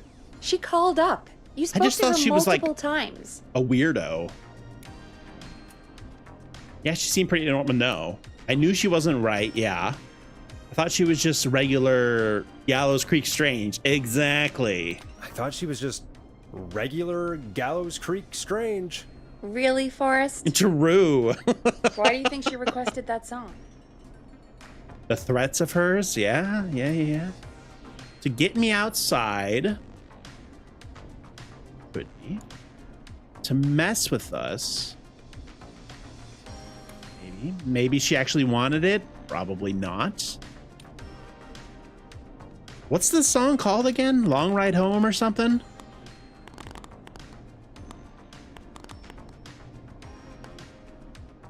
Long Ride Home. To get me outside? To get me outside? Maybe, but how? She didn't know the song was outside to start with. That's right. She never actually attacked me out there. So, what now? I guess I should make an announcement. We do have new info. Okay, kill the music and you can make the announcement. I still don't know if I truly believe it's her or not. Okay, you're live in 3, 2... Hey folks, this is Forrest Nash here. I hope you're all safely locked inside. For those of you listening to that last call, you might be wondering what to make of it all. Here's our take. We now believe the killer is actually a woman. One who might manipulate you into letting her in before she attacks you. Could be connected to Clive, yeah. We're neighbors. Look out for each other and stay safe. I'm sad to say, but it's time to trust no one. Ooh.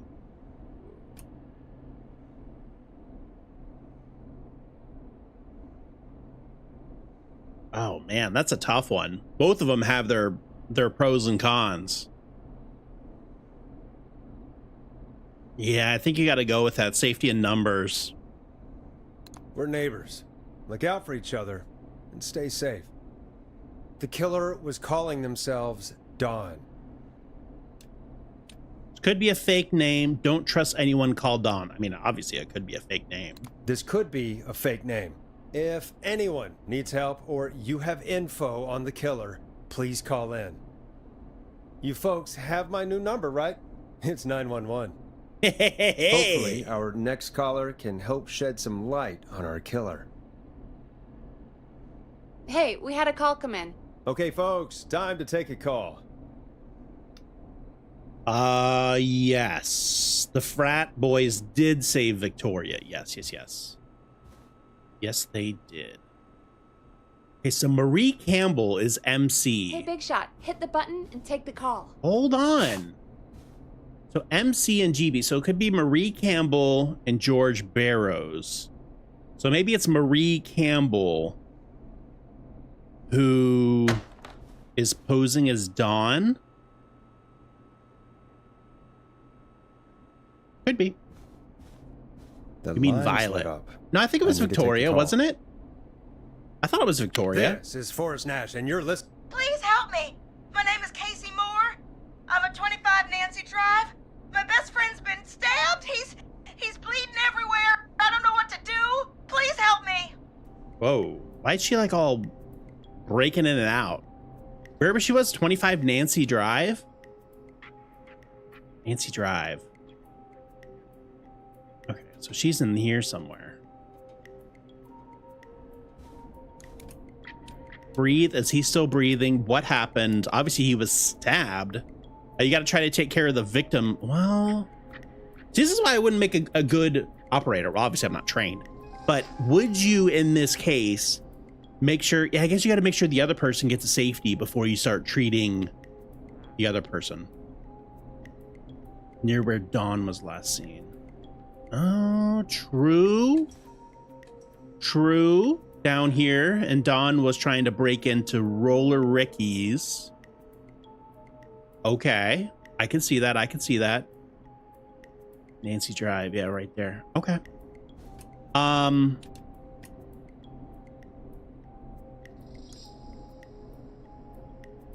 Is he still breathing?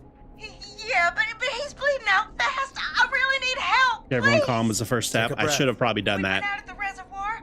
We were heading back to his place when we heard this whistling all of a sudden. He just started freaking out. He screamed at me, told me to hide. I'd never seen him like that, and I just panicked and ran and hid in a bush. Oh no. Forrest. Then what happened? He went up the road and talked to someone. I couldn't really hear or see anything. It sounded like he might have known the person, Okay. and they just stabbed him. Yikes. Yeah, was it a woman? Casey, was he talking to a woman? I don't know. Oh. They had a mask and wore all black. That's all I know. Please, we need help here. I'll get you help, but I need to know. Where did the masked person go? They left. They left him to bleed out. I waited until they were gone, then dragged him into the garage and called 911. Wait, why didn't she make sure he was dead? I don't know. I think I heard them say something like, "It's not so funny now, is it?" Before they left, but please, he needs to get to the hospital.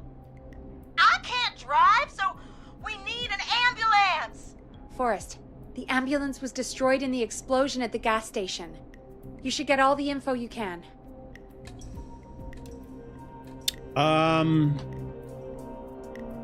It's not so funny now. So he stabbed and left to bleed out. Who else was stabbed in this game and left to bleed out? Was anyone else stabbed?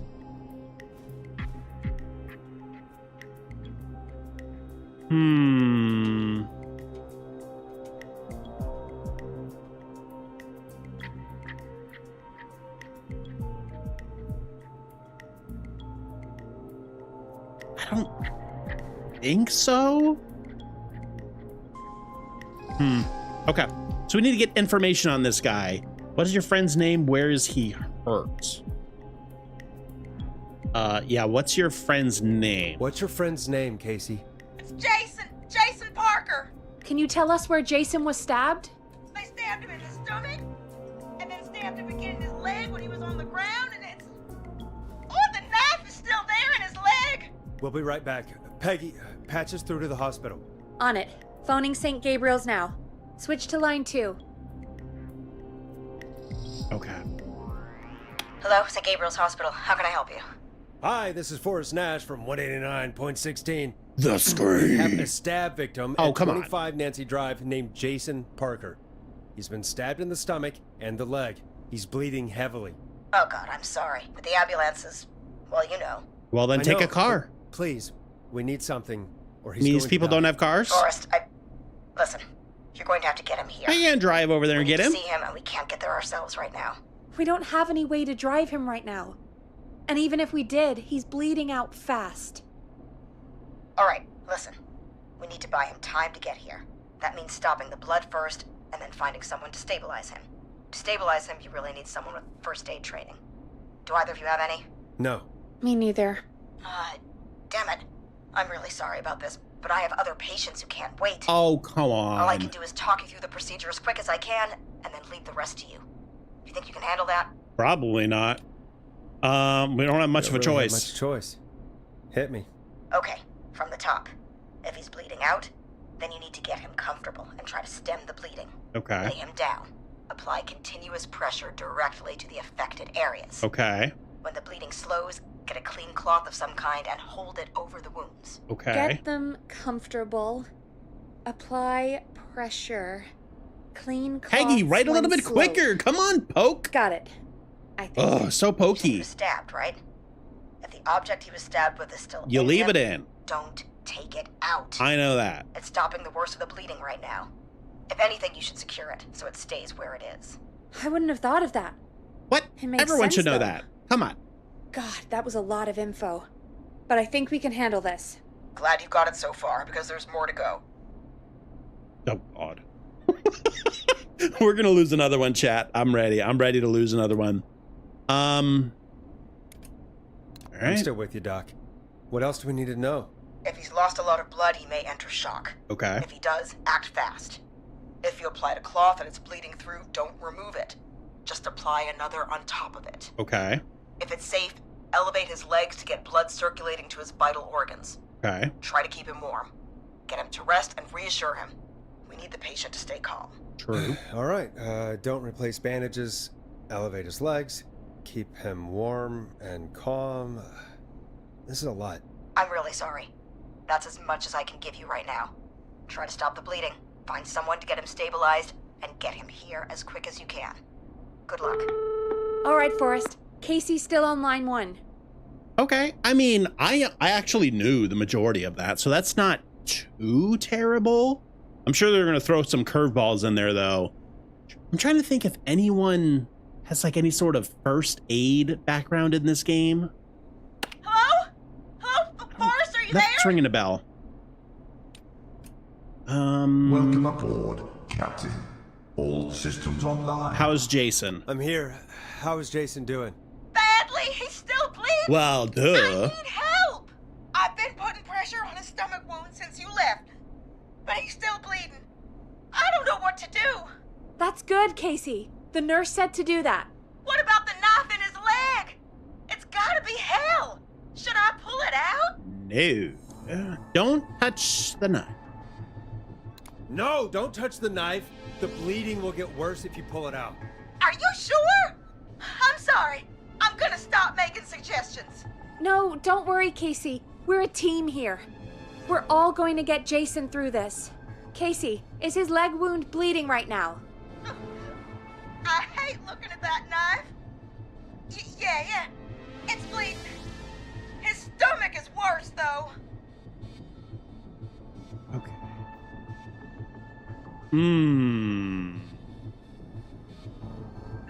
Okay. Wait, so is the knife in his stomach or is it in his leg? I missed that part.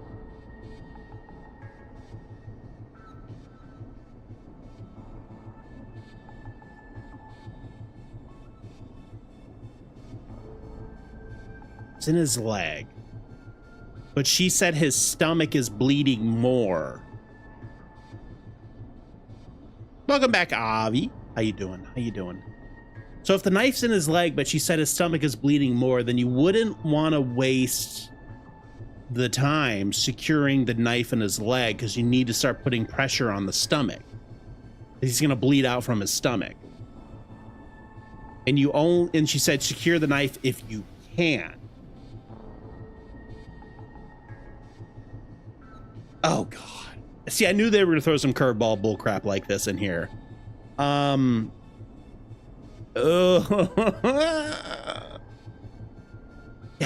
I know, but if he's bleeding out through his stomach, you got to put pressure on it. And the knife's actually holding the major artery. As long as she doesn't pull it out, I'm gonna trust my gut. Gonna get real bad if the knife falls out. True. You can survive bleeding in the gut. You can't if the artery is severed. I know, but if you lose too much blood in your stomach, then you're gonna die. I want to re-listen to that. I wish there was a replay option. Oh crap.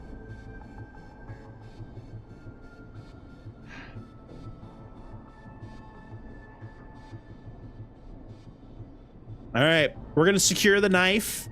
I don't necessarily fully agree with this. Man. I want to trust my gut, but my gut's been wrong multiple times in this game. And y'all do make some pretty good points. Oh, man. I think we need to secure the knife so it doesn't move around. Do you have anything you can tie around it? Yeah. There's some laundry piled up on top of the dryer, some cloths on the hood of the car, and what else? I guess I've got my jacket. There you go.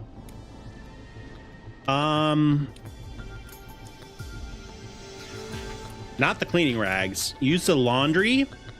Is it clean or dirty? She said on top of the dryer, right? So it should be clean. I mean, your jacket's probably the next best option, but cleaning rags, no. Use the laundry. Look in the laundry for something like a towel or a shirt. Hold that over the wound. Okay. Looks like I'm gonna have to buy you some new whites, Jason. Oh my God, Casey, just do it.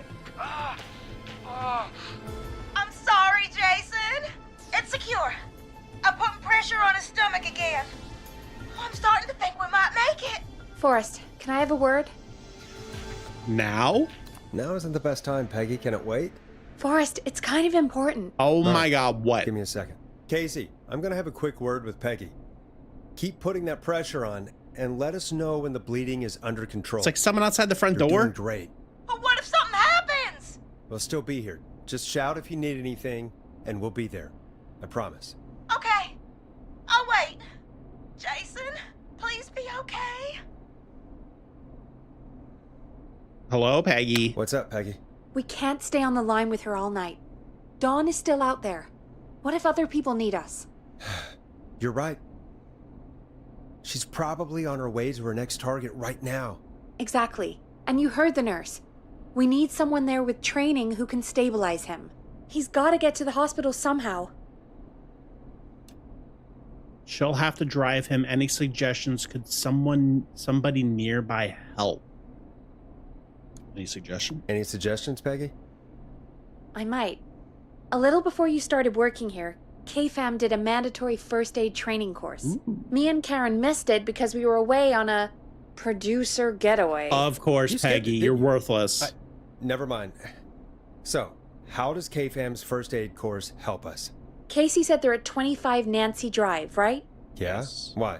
They put up a bunch of cheap houses around there about 10 years ago. So a bunch of people here at the station live around there. Do you think any of them could help Casey and Jason? Probably, but I don't know who lives there. And since I missed the training day, I don't know who knows first aid. Could you call them and ask? I don't know everybody's numbers. I've only ever called Karen. Everybody's personnel info is probably in Reggie's office. Got it. I'll look through their files in Reggie's office. It's a life or death situation. Okay, I'm sure they fine. won't mind. Right. But there are a couple of problems with that. Oh God, naturally. Naturally. It's sensitive information, so Reggie probably locked it in his safe. What? Great. Great. Do you have any idea what the combo for the safe could be? Not a clue. Reggie's a serial note taker, though. Maybe something in his office will give it away. Right. There is something else. I'm not What? gonna like this, am I? Have you ever heard, "The future is floppy"? Floppy disk. Peggy, what the hell are you talking about? I'm talking about floppy disks. Hey. Floppy disks are like these futuristic things that have information on them. You put them in a computer and they do something. Forgot this is in the Peggy? 80s. I know what a floppy disk is. Anyway, Reggie decided that the future is floppy and started phasing out our physical records and replacing them with these floppy disks. I imagine it's the same for our personnel files. That's good to know.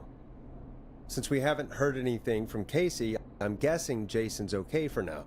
Maybe. I'll check out Reggie's office and see what I can find. You'll need a key for that. I'll just slide it under my door now. Thanks, Peggy. So she I has just have to every look key, and she just won't get out of her office. She won't get off of her ass and do something to help me. Wait. I'll patch my mic down to the office, so you'll hear me over the intercom. Okay. Can I leave now? Thank you. Watch the traps. Make room for Fanny. Whoa. Locked tight. Locked tight. Where's Reggie's office? Hmm.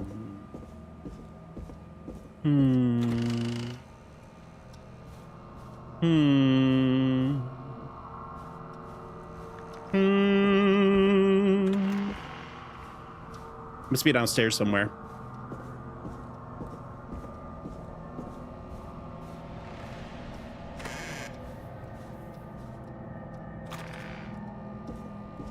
There's nothing back there.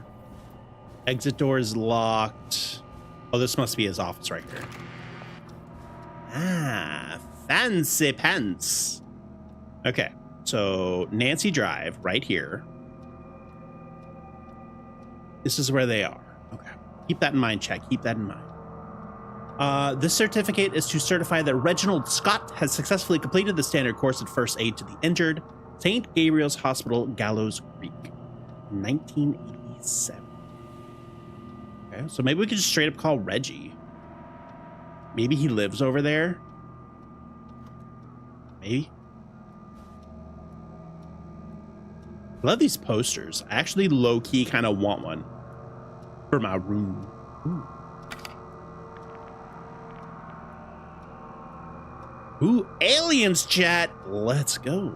Everyone loves some aliens. Just throw that on the ground over there. Clive, if you're reading this, stop stealing my post-it notes. Freaking Clive. X-Files Easter egg. Right? Oh, was it? Nice. Oh, there's the floppy disk. Okay. Ask Jeannie where those tapes are. It's been weeks now. Overdue. What tapes? Chalupa Cabre. Oh, yo, what did he get? The You Want to Believe poster. I know, it's a good one. That is a good one. Axe Down Lane Gallows Creek. A soda, nachos, chalupa, churros, salsa, dip tomato salsa. 25.40. How much did he tip? No tipping. So lucky. Yo, that actually sounds fire right now. I am actually so hungry and hydrate, gamers. Time for some food, or for some liquid. It's not for food. I want some food because I'm thinking about it. I need a 4-digit code. Hey, I'm thinking about it. Hold your horses, Brit. Axe Forever. Need to write pitch document, good title, bring back original pro tag and villain. Okay. Yoink. Oh, can I hit those? No, they're all tangled. Why? Why are they all tangled? Oh, that's so sad. Ooh. Hint, a very important date. Okay. Easy enough. Probably like when the studio opened. All right. Deep Cuts Top Secret. Pizza delivery killer who kills with a pizza cutter. Is this from Ponte? Is this Ponte's Pizza? Free slice on me. Terrifyingly, there is never any pizza. What happened to the original delivery guy? Maybe write him in as a final girl's boyfriend. Protagonist is college student Megan, surname to follow. She's smart, beautiful, resourceful, and lactose intolerant. Amplifies the divide between her and the pizza killer. Takes place on 11/07. Very important date for the town. Great Goose Gathering event where a large number of geese appear suddenly and save the town from starvation. Try to link this into the greater story. Need to kill off Megan's support network throughout the movie, like Acts 3, but even scarier. Maybe partner with Ponte's Pizza for the launch. 110. Orders just receive. Oh, wait. 1/10 of orders just receive a pizza cutter and tickets to the movie. Me? Okay, so it looks like 11/7 would be it. Oh god, I pressed the wrong button. Sorry, chat. Sorry. All right, let's try 11/7. It's got to be it. Nice. That is like way too easy.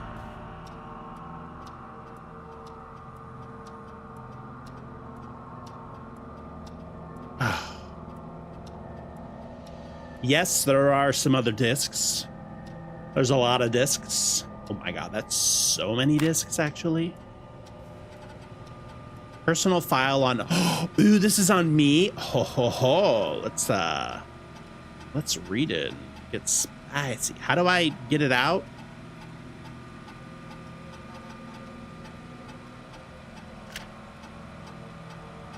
Oh, there we go.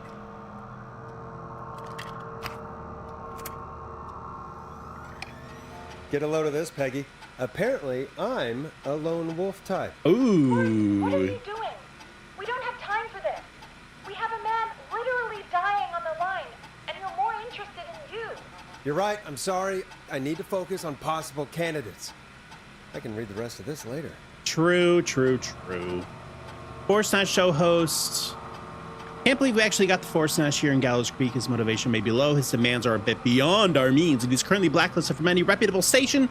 But honestly, we don't have a reputation to lose. I know I'm reading it right now. Ain't nobody got time to be worried about the person that's dying. No, no, no, no, no, no, no.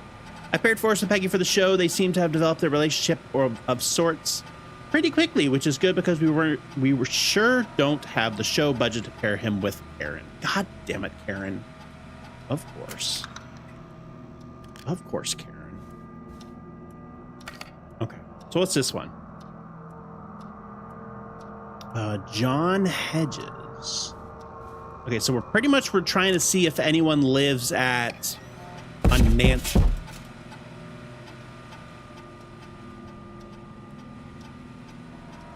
Yeah, who's that?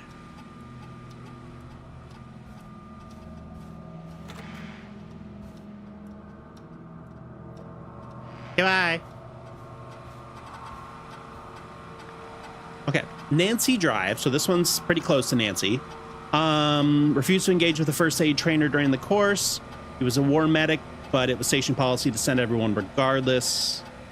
Had a bunch of medical equipment in his home that he procured from the military at the end of his service. Is that legal? Do I need to report him? Spoke to John again about eating the free samples that Brad gets sent to for his reviews. Said he'd stop, but he said that the last 3 times too. Is it un-American to reprimand a war vet? So he didn't engage, but he was a war medic. So this guy is a possible candidate. Sounds like he's a little bit against going the grain, though. I know he needs to eat too. How are these people? How dare these people? Yo, we can read about Peggy. Hey, don't tell Peggy, her. I think Reggie's on to you and Karen. Maybe don't bring those little drink umbrellas into work for a while. What? Why are you reading my file? You need to find someone who can help Casey. We already know I can. Don't waste time. I don't want to know where you live. Sorry. I need to focus on possible You candidates. live on Wayland I Road. really shouldn't have read both. We're in a hurry. I'm probably going to get this person killed. I've never seen somebody gel with everyone as quickly as Peggy has. Her, Karen, and Barbara have really become a little family already. Maybe we need to run the station on girl power. Hopefully it's cheaper than electric. Sometimes I wonder if Peggy secretly wants her own show. She hasn't been shy about getting involved in the calls on the screen. Sometimes it feels as though Forrest could just leave for a coffee mid-call and nobody would know. Peggy and Karen have missed another work event, this time first aid training because of their training sessions. Their collection of cocktail parasols grows after each session. Why are they doing training sessions at a bar? Exactly. So no Peggy, no Karen.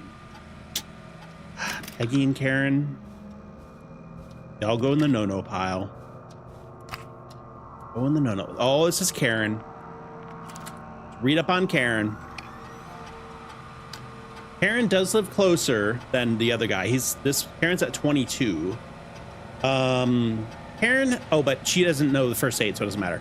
Karen has really stepped up her duties in recent months. She has fully taken on Hamish's show alongside the Timberline twins ever since Wes left us. Hopefully she doesn't get any ideas about being paid double. Karen has started mentoring Peggy.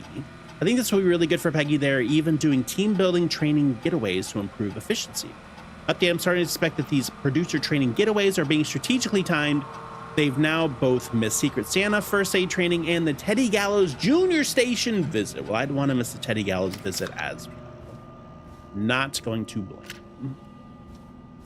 All right, couple more, chat, couple more. All right, so Bradley Carter does not live on the right street. When I hired Brad as our station's food critic, people said I was crazy. We only have 3 takeout places and a diner.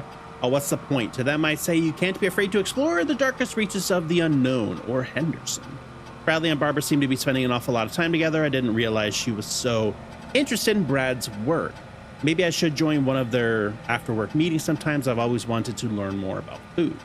Brad and Barbara ended up missing most of the first aid training session. Brad made a joke about practicing mouth-to-mouth, and Barbara got really upset and stormed off.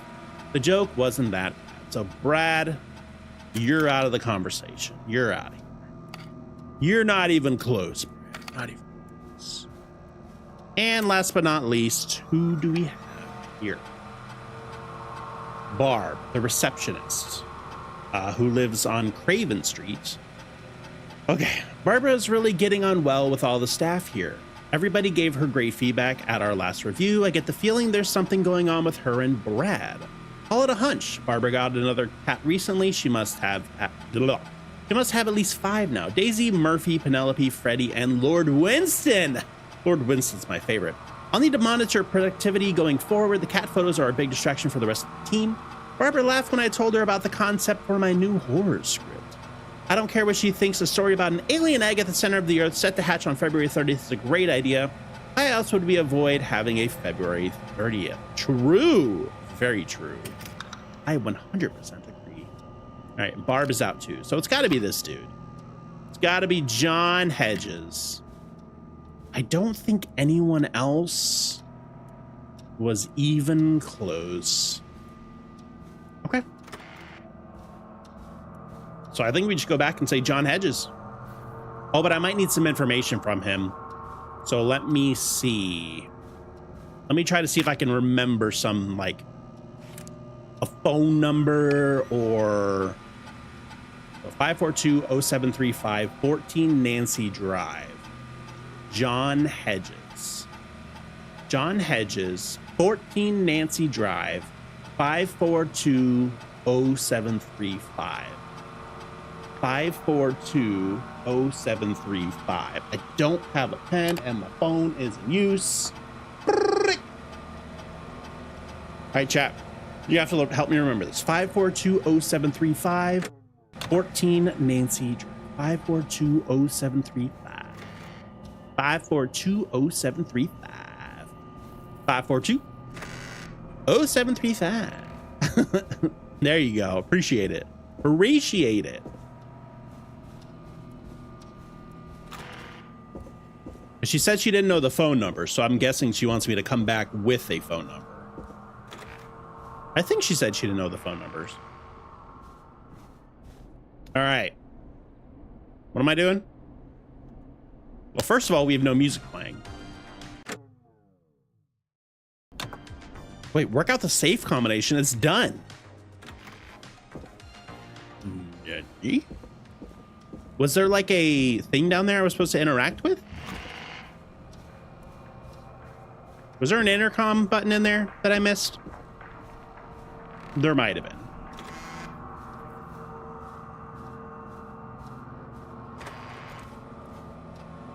Ah. Hey, Peggy, you there? Yeah, I'm here. Did you find what we need?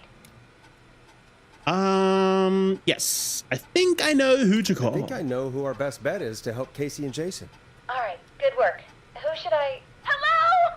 Is anybody there? Oh my God. Please pick up. Casey, I'm here. What's wrong? Jason started going pale. I tried to get him to rest, but he just threw up everywhere. What's happening? What do I do? It doesn't matter. He's going into shock. Peggy, what did the nurse say? He's going into shock. God, it sounds like he's going into shock. Casey, just stay calm. It's going to be okay. Raise his leg. But the bleeding seemed to slow down. Did I mess up? Jason, I'm sorry. Casey, calm down. You've done everything right. I need you to listen to me, okay? For Jason.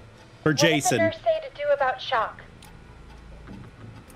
Definitely don't elevate the wounds. Elevate the legs. Casey, I Get need the you blood to flowing elevate back to the Jason's vital legs. organs. We need to get the blood flowing to his vital organs. Got it. Jason, It's like I wrote this game. stay with me. I wrote this I'm game. gonna move you. This might hurt. It's gonna hurt a lot, actually. Okay. I propped his legs up on some boxes.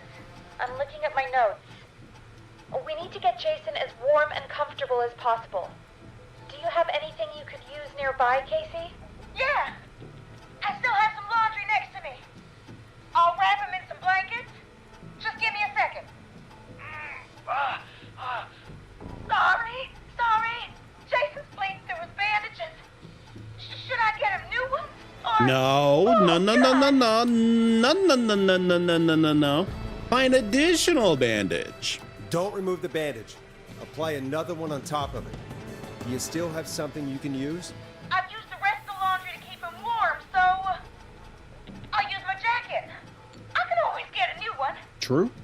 I'll fix his bandage and get him warm. But you can't get a new Jason. Hold on, please.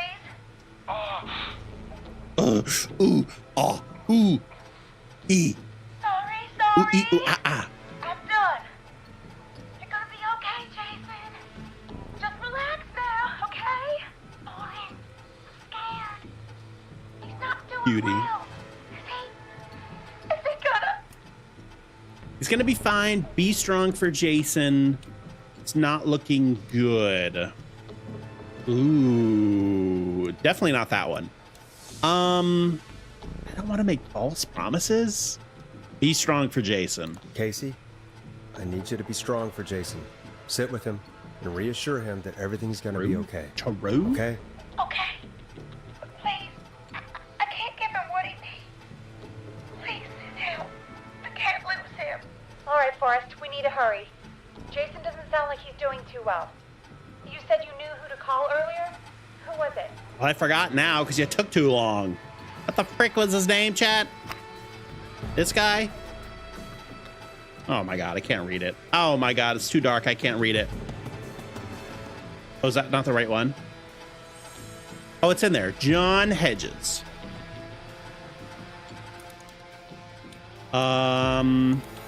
We need to call John Hedges. He lives on Nancy Drive. He didn't really participate in the first aid training, but he's a former war medic. He's probably the most trained person we have. Really? I never really spoke to him before. A war medic, huh? Yes. Yeah, and according to Reggie's notes, John keeps all of his old equipment at his house. He's something of a hoarder. All right. What's his number? You're gonna find him on TLC pretty soon. 542-0735. Calling now. Let's hope he picks. Yep. Who the hell is this calling me at? What time is it? John, it's Forrest Nash here at K-Fam. We have an emergency and we need your help. Forrest, if this is a work emergency, then it can wait until the goddamn morning. Just leave me a note like everybody else.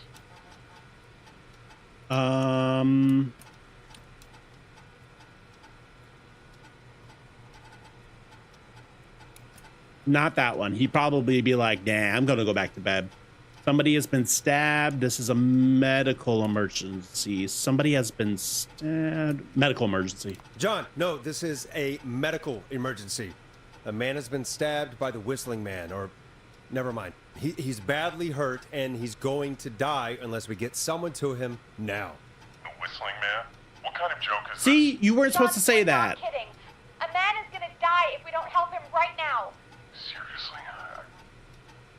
I haven't been called on for over 10 years. Where's the patient? What's his condition? He's at 25 Nancy Drive. I think we got his friend to stem the bleeding, but he's gone into shock. He's passed out right now. You say he was stabbed? Do you know the extent of his injuries? From what we were told, he has 2 major stab wounds.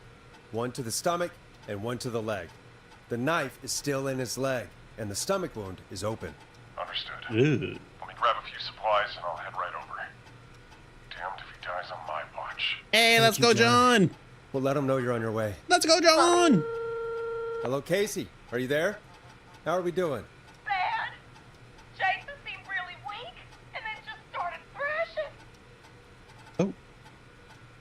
Oh. How is he now? What about now? Is he still thrashing? He's passed out. Please tell me you found someone to help. Casey, help is on the way. My colleague will be there soon. You hear that, Jason? Someone is coming. You're gonna be just fine. Just hold on for me, okay? Just hold on. Come on. Hello, Casey. This is John Hedges. I'm here about Jason. Please let me in. Come on, let me see that achievement. Let me see that achievement. Let me see that achievement. Jason there. Casey, I'm gonna need your help. Forrest, Peggy, don't you two worry. We've got this from here. Okay. Forrest, we'll call you back later. I have to go now. Good luck, everyone. God, I hope he's gonna be all Let me right. see that achievement, chat. And with that, the show moves on. We're sending our best wishes to Jason. Well, after all that excitement, Where's my achievement? I think we could use some music. Rude. Come back upstairs when you're ready. I was trying to. Thank you. Wait, so did I not permanently save him? Eh? I thought I did everything perfect. Okay, fine. Guess I don't need a Steam achievement. Fine. It's getting pretty late. This might be your last break for the night, so try to enjoy it. Ooh. Give me a buzz when you want to go back on air. All right, let's do it. Is there anything I need to look around at? I don't think so, but let's change the music. Yay. Let's put on this one.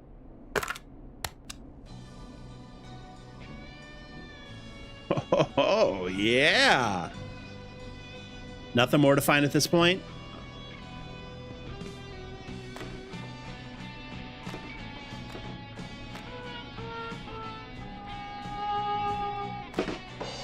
But it's so quiet. They really need to make the soundboard a little bit louder. Let's roll. You got it. We've got another call coming through, too. Okay, Forrest, Right. shut the music off. Oh, but I just... Welcome back to 189.16, The Scream. I believe we have another caller on the line. How are you tonight, caller? Who is it? Forrest, it's me, Roller Ricky! Oh, and Maxie's here too. Good to hear from you. What's on your mind? Are you okay? What's on your mind? Hello to you both. What's on your mind, Ricky? Actually, I think I have some info that might help you. Captain. All systems online. Info from the attack? Did you see or hear anything during the attack earlier? Not exactly. You see, man, me and Jason know each other. You know each other? Yeah, we went to Gallows High and played on the football team together. He was a gnarly offensive linesman, and I was our star wide receiver. Okay. Runner Ricky, they called me. All right, and what does that have to do with tonight? Well, because George, the guy who drowned, he was on our team too. Okay, so George drowned. He was on the team. Chuck Brody was on the team, Roller Ricky, and Jason. So all four of them were on the team. This guy's unfortunately RIP, but what can you do about it? Okay. Tell me about him. Tell me about him. What was George like? I didn't know him for long, man. Sad to say. We had our first team party on the night he drowned. He seemed like such a good dude. Ricky, were you there when George drowned? No, man. Once the party turned, I beat feet out of there. Okay. Man, I remember George and his girl there. There was a whole lot of love, man. I could see it, you know? Tell me about her. What was her name? Dawn. See. Her name's not Dawn, though. Her name is Marie Campbell. I'm telling you. It's you. It's Marie Campbell. It's Marie Campbell. What was her name? Ricky, please. What was her name? I never got her name. I knew it. I should ask the other I one. just called her Bean. Bean. I didn't really know her before Bean. or see her after that. Like Then Lima what did she Bean? look like? Please, tell us anything you remember. I just remember a pretty girl, man. I'm sorry. Ricky, you said the party didn't last long. What happened? We were just having a good time, and then the next thing I knew, everyone was running for their life. I looked up and saw a goddamn whistling man in the trees. Oh. And I never ran so fast in my life. I ran straight home. Didn't know about George until next morning at school. I'm guessing it was whistling night, wasn't it? Oh. That the whistling man was just another kid. Yeah. I don't know how George died, but I always felt like if anyone deserved to die that night, Yep. it should have been me. And Wasn't your fault. That's horrible. Maybe if you hadn't run. It wasn't your... Ricky, it wasn't your fault. You're not a bad person. I know that now, man. It took a long time to learn, but yeah, just thought I'd tell you all what I know. Thank you, Ricky. This helps. Thank you. You got it, man. Anyway, I think it's time for me and Maxie to free up your phone lines. True. Thanks for listening, man. I'll let you to it. Night, Ricky. Borf. Bore from the pupper. All right, folks. Looks like we got a new lead in the case. If anyone has any info about this mysterious bean, Mysterious please lima call in. bean. If she was George's girlfriend back then, she's probably in her mid to late 30s now. Huh. Oh, we have another call coming in, but hang on. What's up, Peggy?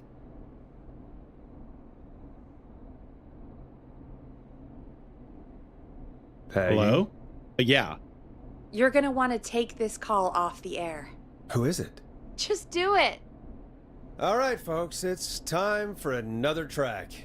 Here's Hey. one to help you sit back and relax. We'll be right back after this. Yoink. Coming from inside the building, right? It's like Scream. No, I didn't get to introduce the I hope song. this is good news, Peggy. Who have we got? Find out for yourself on line 1. Clive? Hello? Forrest, I'm glad I got back through to you. Sounds like it's been a busy Oh. night, huh? Surprise! It's Leslie, our 911 operator, leading the charge from Henderson to come save us. It's so good to hear from you. Are you okay? Nice. We're doing okay. Sarah and I are both happy to be headed back home. We're happy to have you too. Wait, Sarah? Oh, yeah, I mean Deputy Martinez.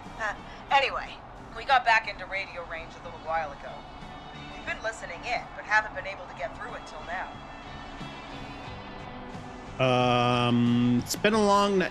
I mean, yeah, but yeah, just is the help on the way?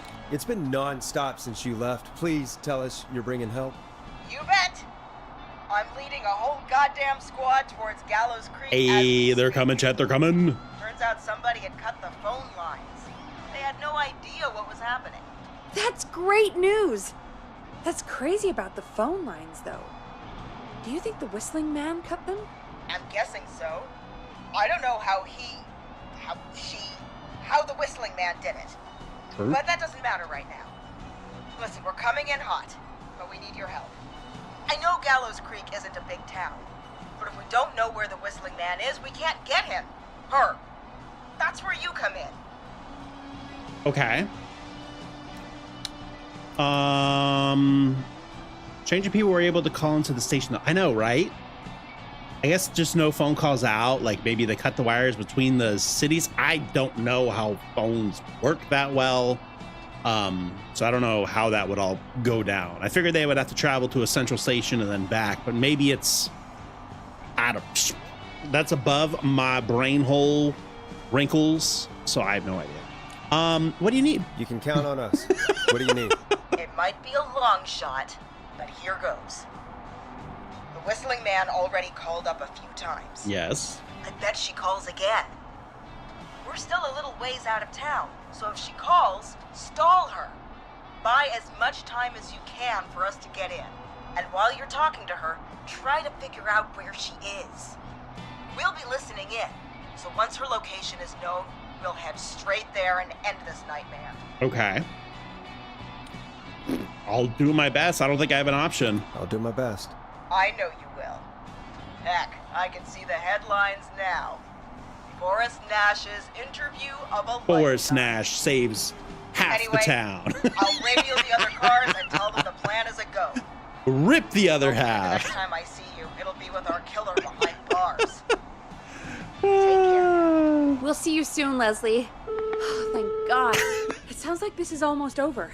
We're nearly through this. Oh my gosh. Saves all but 2. No, I think I lost 3. Didn't I lose 3? I think I lost 3. That's too funny. Okay, let's get back on the air. I hope you're right. I don't think it's gonna be that easy. Ooh. I hope you're right. I hope you're right. The sooner this is over, the better. I lost I am Maurice. right. Trust me. I lost Anyway, we should get Murphy. you back on air. And I lost Taking Football callers Boy is the only way to see this Chuck. through. So When you're ready, shut the music off. so sad. So sad. I mean, I was close on all of them though. This one I wasn't really that close. But the other ones I was close. I just hesitated or interpreted something okay, wrong. Forrest, shut the music off. Haggy, Bringing you back live. I need you to calm Welcome thine back to the tits. Scream with me, Calm down. Forrest Nash. The line is lit up, but The before I get Scream. to I our missed next it. caller, Missed it, chat. I just want to say, things are looking up. It's almost over. But for now, let's bring in our next caller. Evening, caller. This is Forrest Nash. Hello, Forrest. This is John Hedges. I'm here with Casey. I wanted to give you an update on Jason. John, is he going to be okay? He's a fighter. He'll be fine. We've got him stabilized and resting in a bed. Nice. We're preparing to move him to the hospital. Thank you so much. If you hadn't been there, then... God, I don't even want to think about what would have happened. Of course, Casey. We're just happy I he's love okay. her accent. John, Casey, you two did all the work. Tell Jason to get well soon from us, whenever he's up for it. Well, why don't you tell him yourself? Is this Forrest? Hey, we got him. We survived him. The one and only Jason. The one and only. The one and only. I hope The you're feeling one and better. only Force It's good to hear you, Nash. Jason. From How the are you? Scream. Oh, well, you know. I've got a hole in my stomach, and True. there's a knife in my leg. True. But John gave me something to take the edge off. So, I might feel even better than either of you.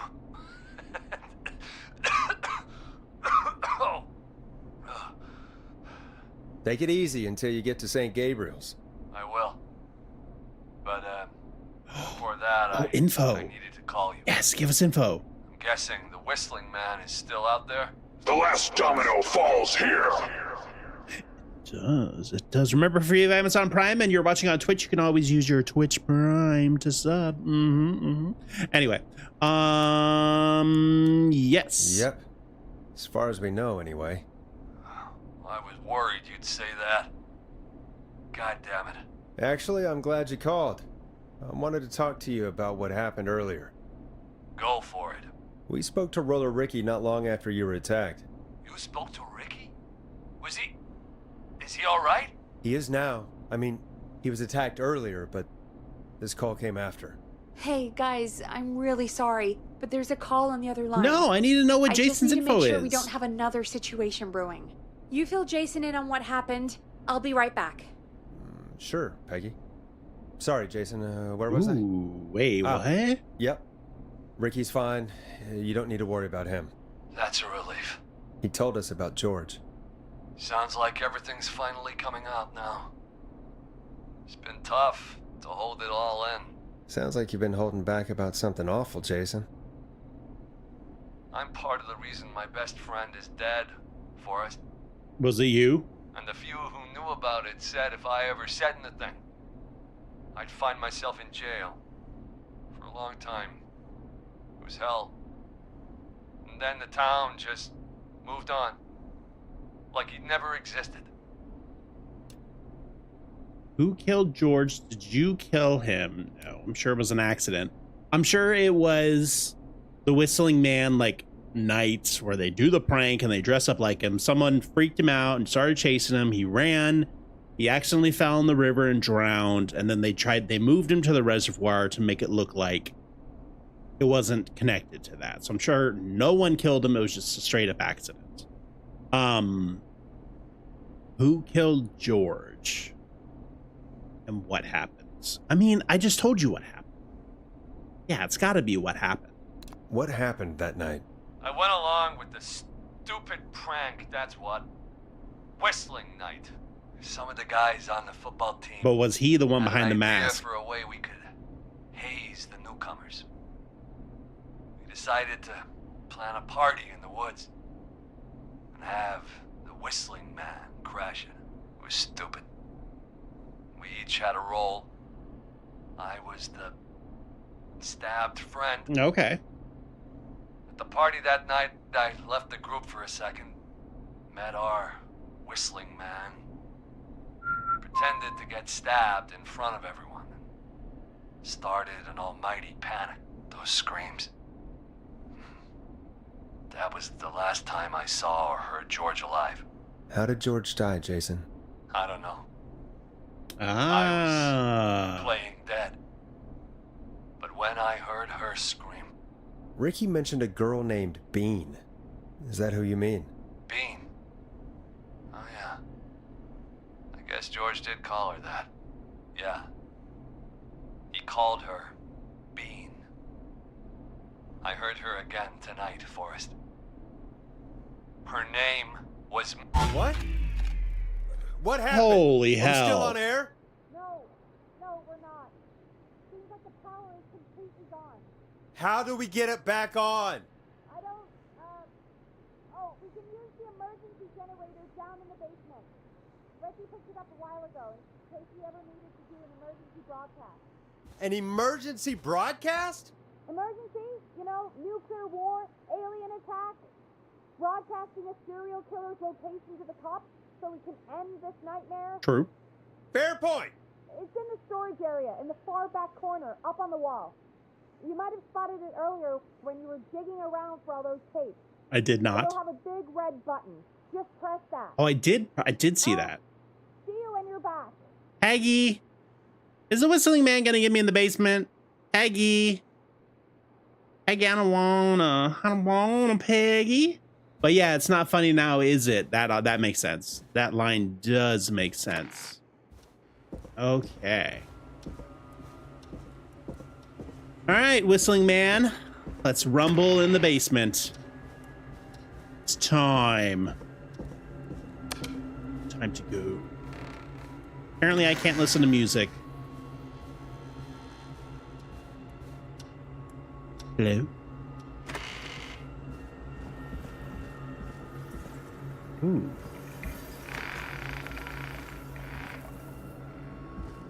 Why do I hear running water? Ooh. I don't remember which way it was. Was it this way?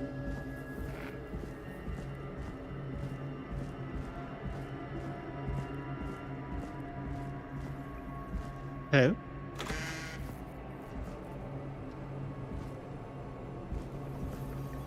Blood on the wall? I'll check on my way back. Okay, so not this way. Blood on the wall. Was there? Where? Where? Where? I don't see any.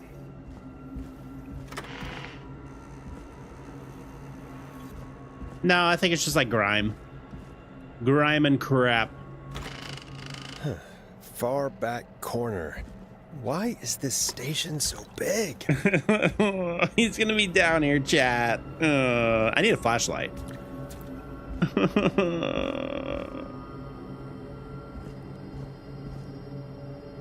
Oh, he's gonna put bear traps down for me. Oh, is that it? No? Oh, that's a fan. Also, who would have this here? That must be it. Oh, okay. Pixelation. Gotcha. Yeah. Okay. So that is definitely it. Is there anything hiding back here?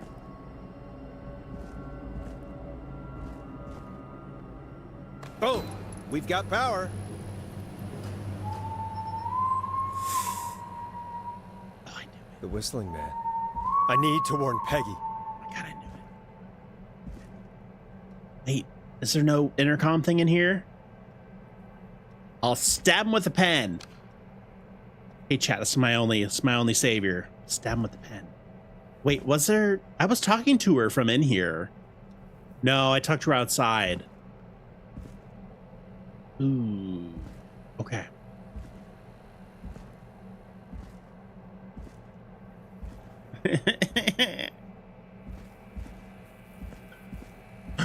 I heard something.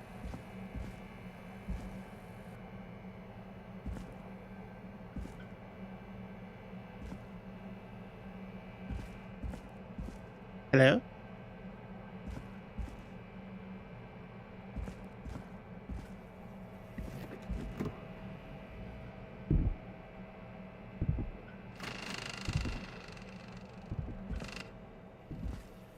Peggy, are you there?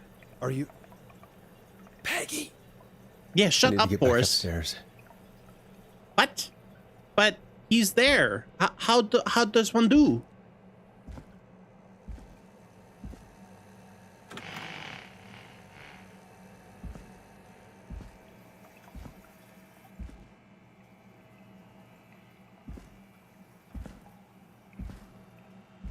I can't tell if that's his footsteps or mine.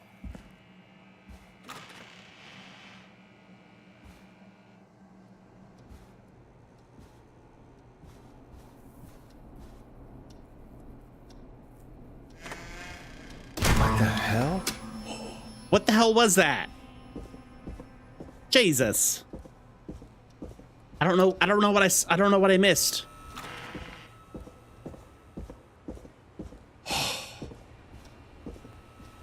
Oh, snap.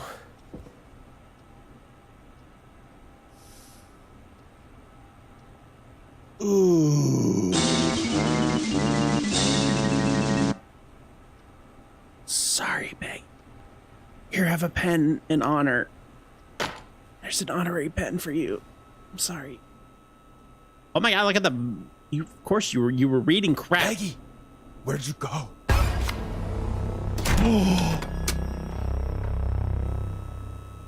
No way. This can't be happening. Take that. Hopefully I didn't need that.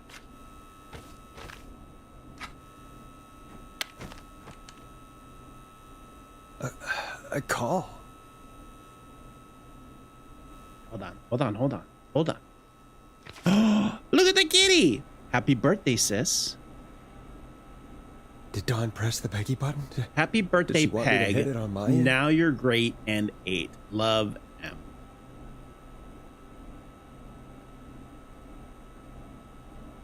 M. Like mom?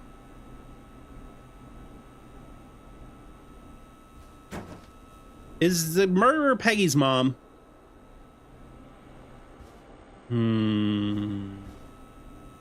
Are you Peggy's mom? Is this all cahoots? Where's Peggy? Where's Peggy, Dawn? Have some patience, Forrest. It's almost the end of the night. Almost the end of the show. MB. But it's not over just yet. Got a little time still. So let's make the most of it. What do you mean I'd rather not? All What do right. you mean? What do you mean? Make the most of it how? Well... I thought we'd end tonight's Whistling Man special with a special guest. The one who started it all. Let me take that out of your mouth and... You crazy bitch! Let me go! Welcome to the air, Mr. Teddy Gallows Jr. Wait. It's all gonna come out tonight, Teddy. Your daddy and his money saved you 20 years ago. But even if he crawled out of his coffin with all the money in the world... Wait, where the hell is Teddy? How are you talking to him if you're here with me? Because I'm not there with you, Forrest. I'm here with Teddy. And if he says where that is, well... See, I had some suspicion. Then who's here? Wait, then who am I looking at? Forrest Nash, let me introduce you and all of Gallows Creek to my boy, Henry Barrow. Oh. Your son? You mean you... Peggy's in the costume? That's what I thought. He? Yes, Forrest. He and I had a son. So there were 2 whistling men here. Of course. That explains how you were always able to get around town so quickly. Hang on. Did you say Barrow? Then are you? Let me just get this mask off. It's gonna be that girl. Damn uncomfortable thing. I can't remember her name. No wonder Mooney went crazy wearing this. There we go. Marie? I knew it. Marie Campbell? I knew it. George's old girl. Oh. Well, it sure has been years since I last saw. Oh, God damn it. Some Maccabee-ish. Not Dawn, huh? Quiet Teddy. Where's this going? not done, huh? No, where's this Where are going? you going with all of this? Everyone's gonna know now what Teddy did. He killed George that night. This night. 20 years ago. Listen to me. You... You're gonna talk when I talk to you. And not a moment before. Ooh. Meanwhile, Forrest, I'm gonna give you the chance to talk. You're gonna help me reveal what really happened to George all those years ago. I'll do it. Why should I? I won't do it. Yeah, why should I? help you? Why should I play any part in this?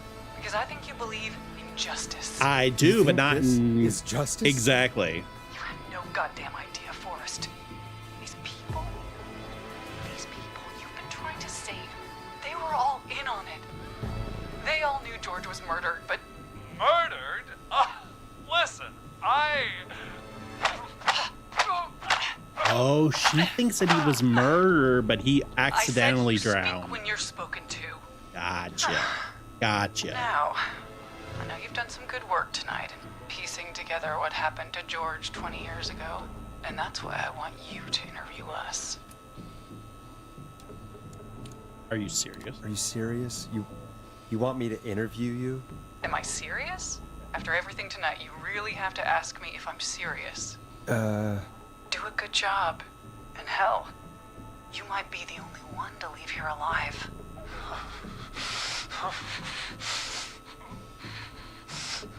I need to drag this out. If I can buy Leslie time to get back to Gallows Creek, and if I can find out where Marie is, then this can end. Teddy, we'll start with you. Just, talk me through what happened that night. He must have been the one with the How mask did it on. start? how would I know? It was 20 years ago. Hit him, Marie. Be honest, Teddy. Do you want to die? Yeah. Do you want to die? Do you want to die, Teddy? Because if you don't start talking... Ow. What the hell? God damn it. Okay. Our first They team both party had- was coming up. And when I saw the date it was scheduled for, I had an idea for a way we could prank the new guys. Okay. Whistling night, right? Night Mooney vanished. Tell me why that night. Whistling night, right? I understand that kids in Gallows Creek know tonight as Whistling Night. I'm guessing that's what you mean? Well, we didn't have a name for it then. It was just the night that Mooney went missing. But Whistling Night is what they'd call it later. Wait. You mean this was the first Whistling Night? Keep talking, Teddy. We went up near Whistling Point. God, who was there? Me, Jason, and George, of course. But George didn't come alone. He brought Marie. And Roller Ricky, he was there too, wasn't he? Yes, Ricky was there too. Runner Ricky, our wide receiver. I helped him off the bottle, you know. Because I'm a decent man. This guy's Is that still so? doing his Yes, political speech. It is. He came apart one day. Some people do. He had some issues. Wasn't stable. I didn't want him to hurt his chances in life. So, I helped him keep himself together. You were afraid he would talk about that night, weren't you? Keep talking. About midway through the night, we put the prank into action. We looked up at the trees and saw Jason there. Bloody, like he'd just been stabbed. And the whistling man. Screaming. George and I and Ricky, we got left behind. But Ricky was in on it too. I know he was. He and Teddy were as close as anybody. Teddy must have told him the plan. No, Ricky didn't know. Did you ask Ricky? And so he deserves to die? Wait, did Ricky know?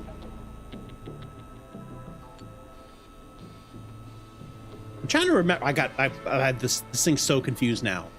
Jason, Oh, God. Was Jason the one who was the stabbed victim?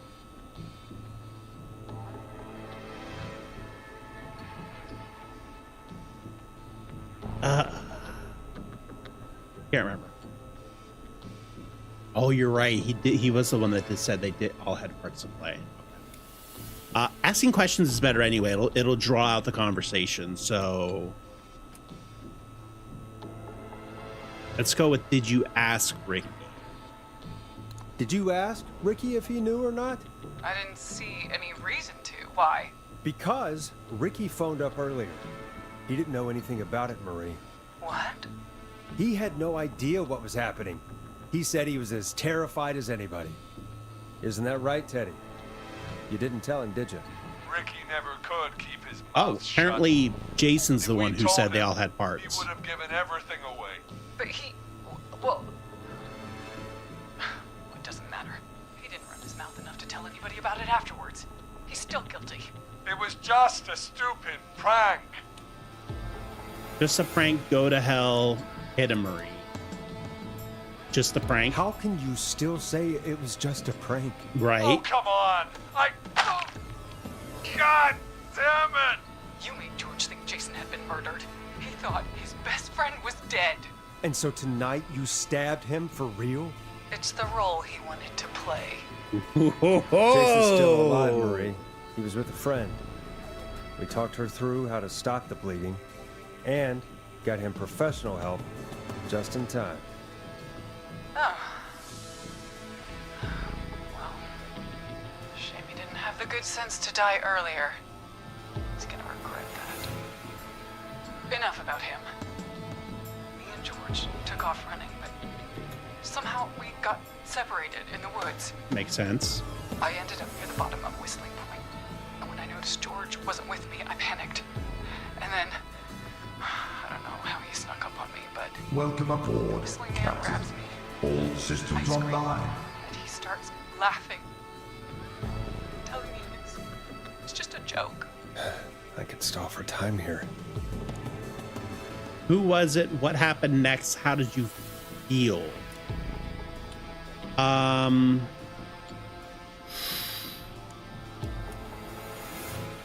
Not who was it. That's going to cut it short.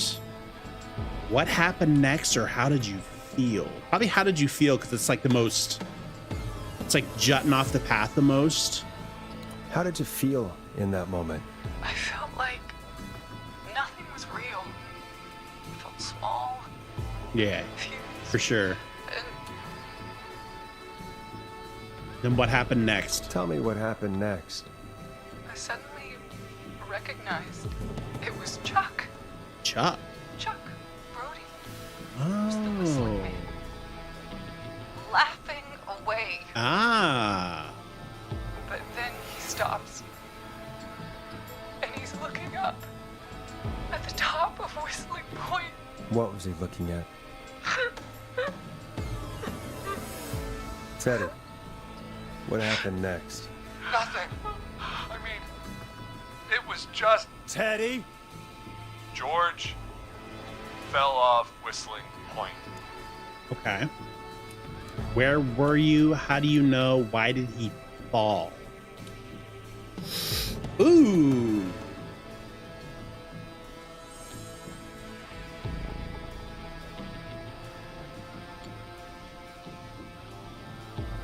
Why did he fall? Why'd he fall, Teddy? He just... You pushed him. You were up there. No way. You were dressed as the Whistling Man too, and I didn't push him, God damn it! I just chased him up there and he kept backing up. When I saw he was about to go over, I reached out. That's what you saw. you liar. It's not my fault. He didn't know it was a joke. If he'd had any brains, he would have realized. Ugh, Saw that coming. bitch. No one's going to believe this.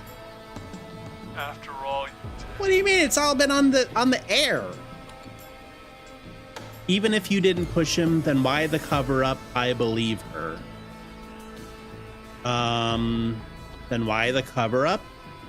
If she's lying, why the cover Oh, up? I know. This guy's a My piece. future This guy's a was POS. at stake, Nash. Oh, you wanted to be know what governor it's or like. whatever. People like us are bred for bigger things. I'm going to be the mayor of The this mayor. town, Forrest. And then governor. And then, who knows? What happened that night was tragic. It should never have happened. But it was a mistake. It was just a stupid joke gone wrong. So my father sent Clive out to clean it up. Why should a blip ruin my future? George was a blip? Ooh. That is evil. That's an evil thing to say, Teddy. True, Dusky. That's the way it is.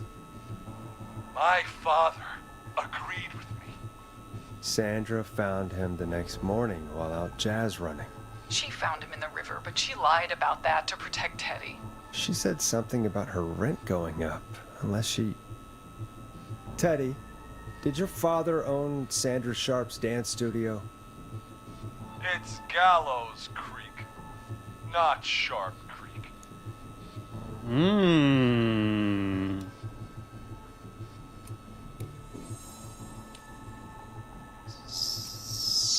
I mean, they're all kind of the same thing. I take it that's a yes? Yes, okay. We own most of the town. That's it then. Your father was going to run her out of business, unless she lied and said she found him in the reservoir instead of the river. What my father did in his business dealings is nothing to do with me. The false reports. That's why you killed Sheriff Matthews too, isn't it, Maria? Not just to get him out of the way, but... Everyone was in on it, Forrest. Even the coroner wrote a fake report. Said George was drinking. That he just got himself into trouble. And I saw. I'm sorry. For all it's worth, Virginia didn't have much of a choice. She had a sick sister whose treatments she couldn't afford. She played along with the gallows to save her sister's life. And her own.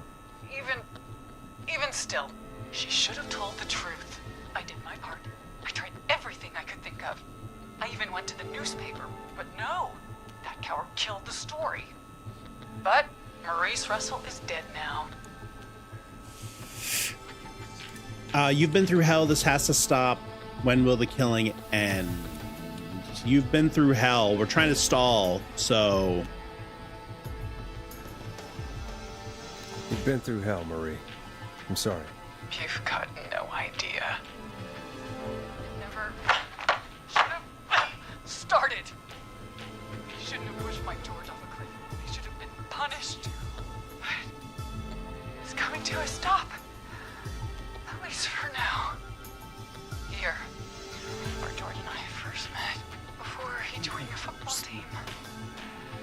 When right after he shot the winning throw. Wait a sec. Oh, snap. Hi. How you doing? How you doing? Oh man. Oh.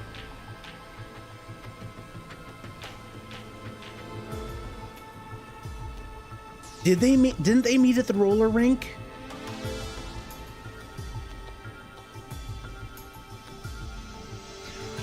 Oh man, I can't remember where they met.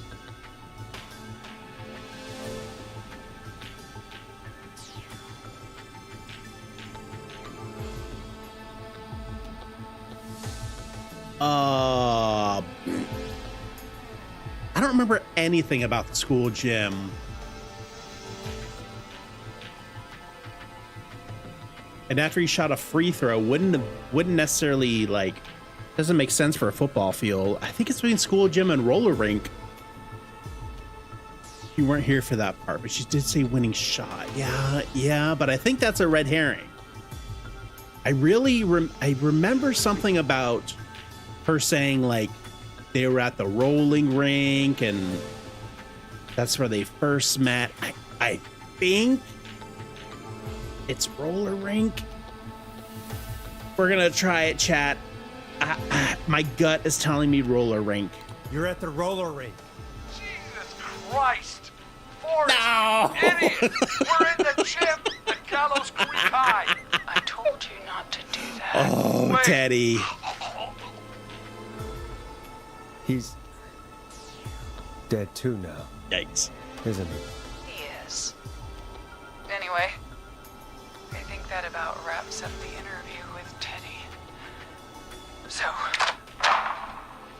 Marie? Where? Oh my god. Peggy! Teddy! Peggy, it's been so long since I've seen your face. I worried you wouldn't come. And here I was, thinking you'd forgot me. I'd never forget my own sister. Ah. Will someone please explain to me what's happening? Want to explain, Peggy? Earlier, while you were speaking to Jason, I got a call. Do you remember? Yes. Well, it was from Dawn.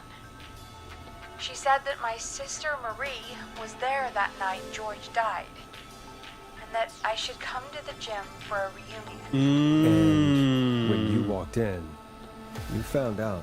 That my sister is the Whistling Man. Good to see you too, Peggy. Why didn't you tell me any of this? She said that it was my last chance to see my sister. I knew if I told you, you'd try to stop me or come with me when we need you on the radio. And I just...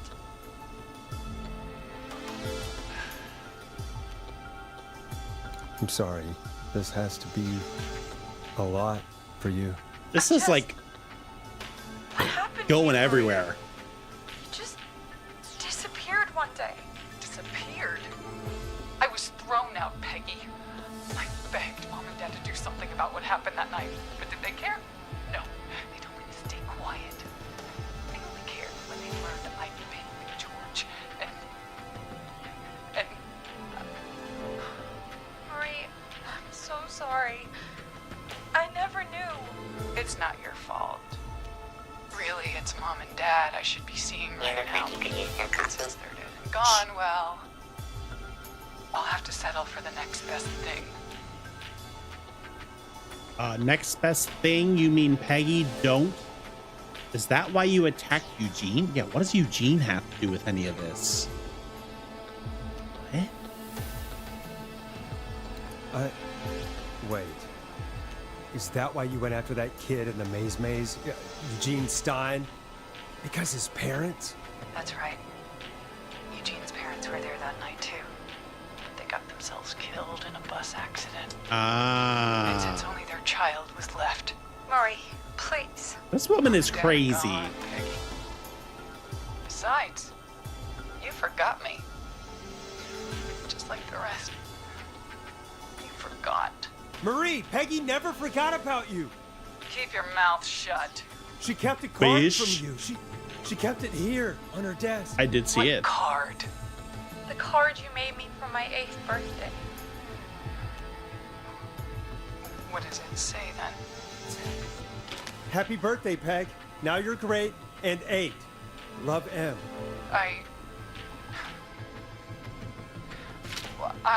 Henderson police! Freeze! Hey! Henry! Get out of there! Peggy! Uh-oh. We have one wounded, one dead, and we're in pursuit of the suspect. Henderson police! Freeze! Forrest! Leslie, how's Peggy? She's been cut pretty bad, but we're here now. I'll be okay. God, Marie. Hey, Zara! I need you to Peggy look after Weaver! Peggy. She needs help. Now. We got here just in the nick of time. Where's Marie? She bolted right as we got here. The police are Oh, right come on. on. Her heels. It won't be long now. I It's over, bought Forrest. so much time. If you don't get her, Well, folks, it was a long night, but we made it through together. we did. I'm gonna head off to go check on Peggy. This has been delicious. Forrest Nash. Good night and good morning. Let's make tomorrow better. It's been a scream. Welcome to the scream. And it's been a scream. Yes. Oh, I love it. Forrest Nash survived. Oh, Forrest Nash could die. Yo, look how many people I lost. Oh, that's so sad. Okay. His, I will say, can I like mute you? You're so loud. Come in. One suspect is in custody. We've trailed the other suspect into the nearby woods. Okay.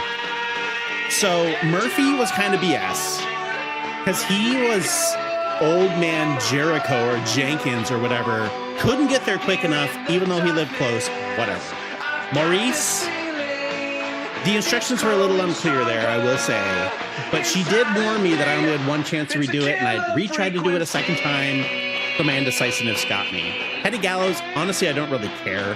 I should have remembered where they first met, but I for some reason, I really recall them meeting in a roller rink. Maybe they went there after they met. I don't know. And Chuck. Oh, yeah, Chuck with the board. I still don't understand how you're supposed to figure that out. That just seemed like a hot mess of information. And I tried, but getting Teddy killed is the secret good ending. He is a little bit of a prick, so I do not feel too bad about that at all. I do not.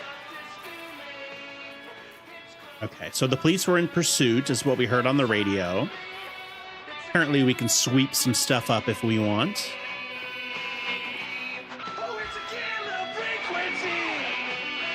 Some clues about Chuck to rule out 3/4 of the candidates. Oh, really?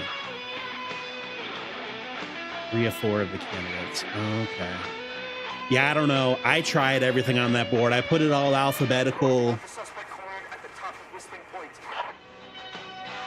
Oh, she's gonna go join him by jumping off Whistling Point into the river. Ooh. What a iconic way to go. Ponte's Pizza. I love Ponte. Ponte is like the best. Stop! Put your hands in the air! Get down on the ground!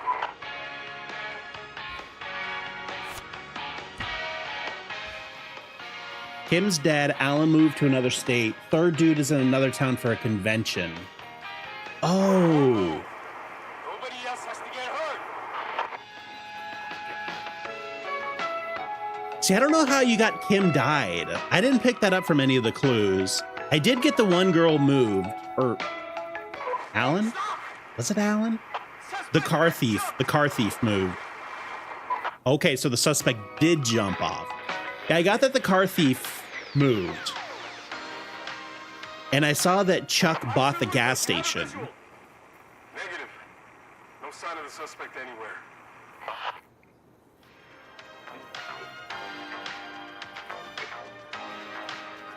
Oh, that makes sense because she married Stein, so her last name would have changed. That's what I missed. And I didn't see that the convention was in another town. Okay. Yeah, the not putting together of her taking his name threw me off there. Okay. And then I didn't see the convention was in another town. Okay, that makes sense. Because I was a little bit on that questionable tip of the gas station or not. Because I saw that he won the lottery and bought it. Gotcha. Now it makes sense. Yeah, I was trying to be so thorough too, and that just those two things just straight over my head. But there you go. That was Killer Frequency. One trail went cold, and the other one we figured out that she moved. I know. Man, that was a journey. That was a little bit longer than I actually anticipated it to be. That was almost like a 6-7 hour game. That was almost 7 hours, I think. So, I was going to do some Death Must Die today, but I think I'm just going to go ahead and end stream there. And then tomorrow we'll pick it up fresh with some Death Must Die or something else. But I'm thinking some Death Must Die for a day. Test it out, see what it's like. So hopefully everyone had fun with Killer Frequency. That was a blast. Thank you everyone for coming and hanging out. There were some new faces that came, and it was very cool to hang out with y'all. Hopefully I'll see you on some future streams for some different games.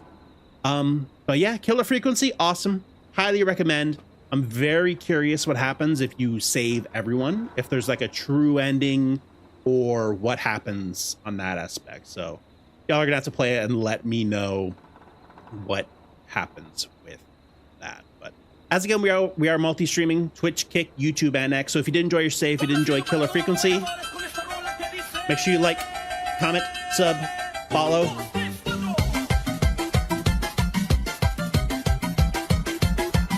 So whatever you do on that platform, I would greatly appreciate it.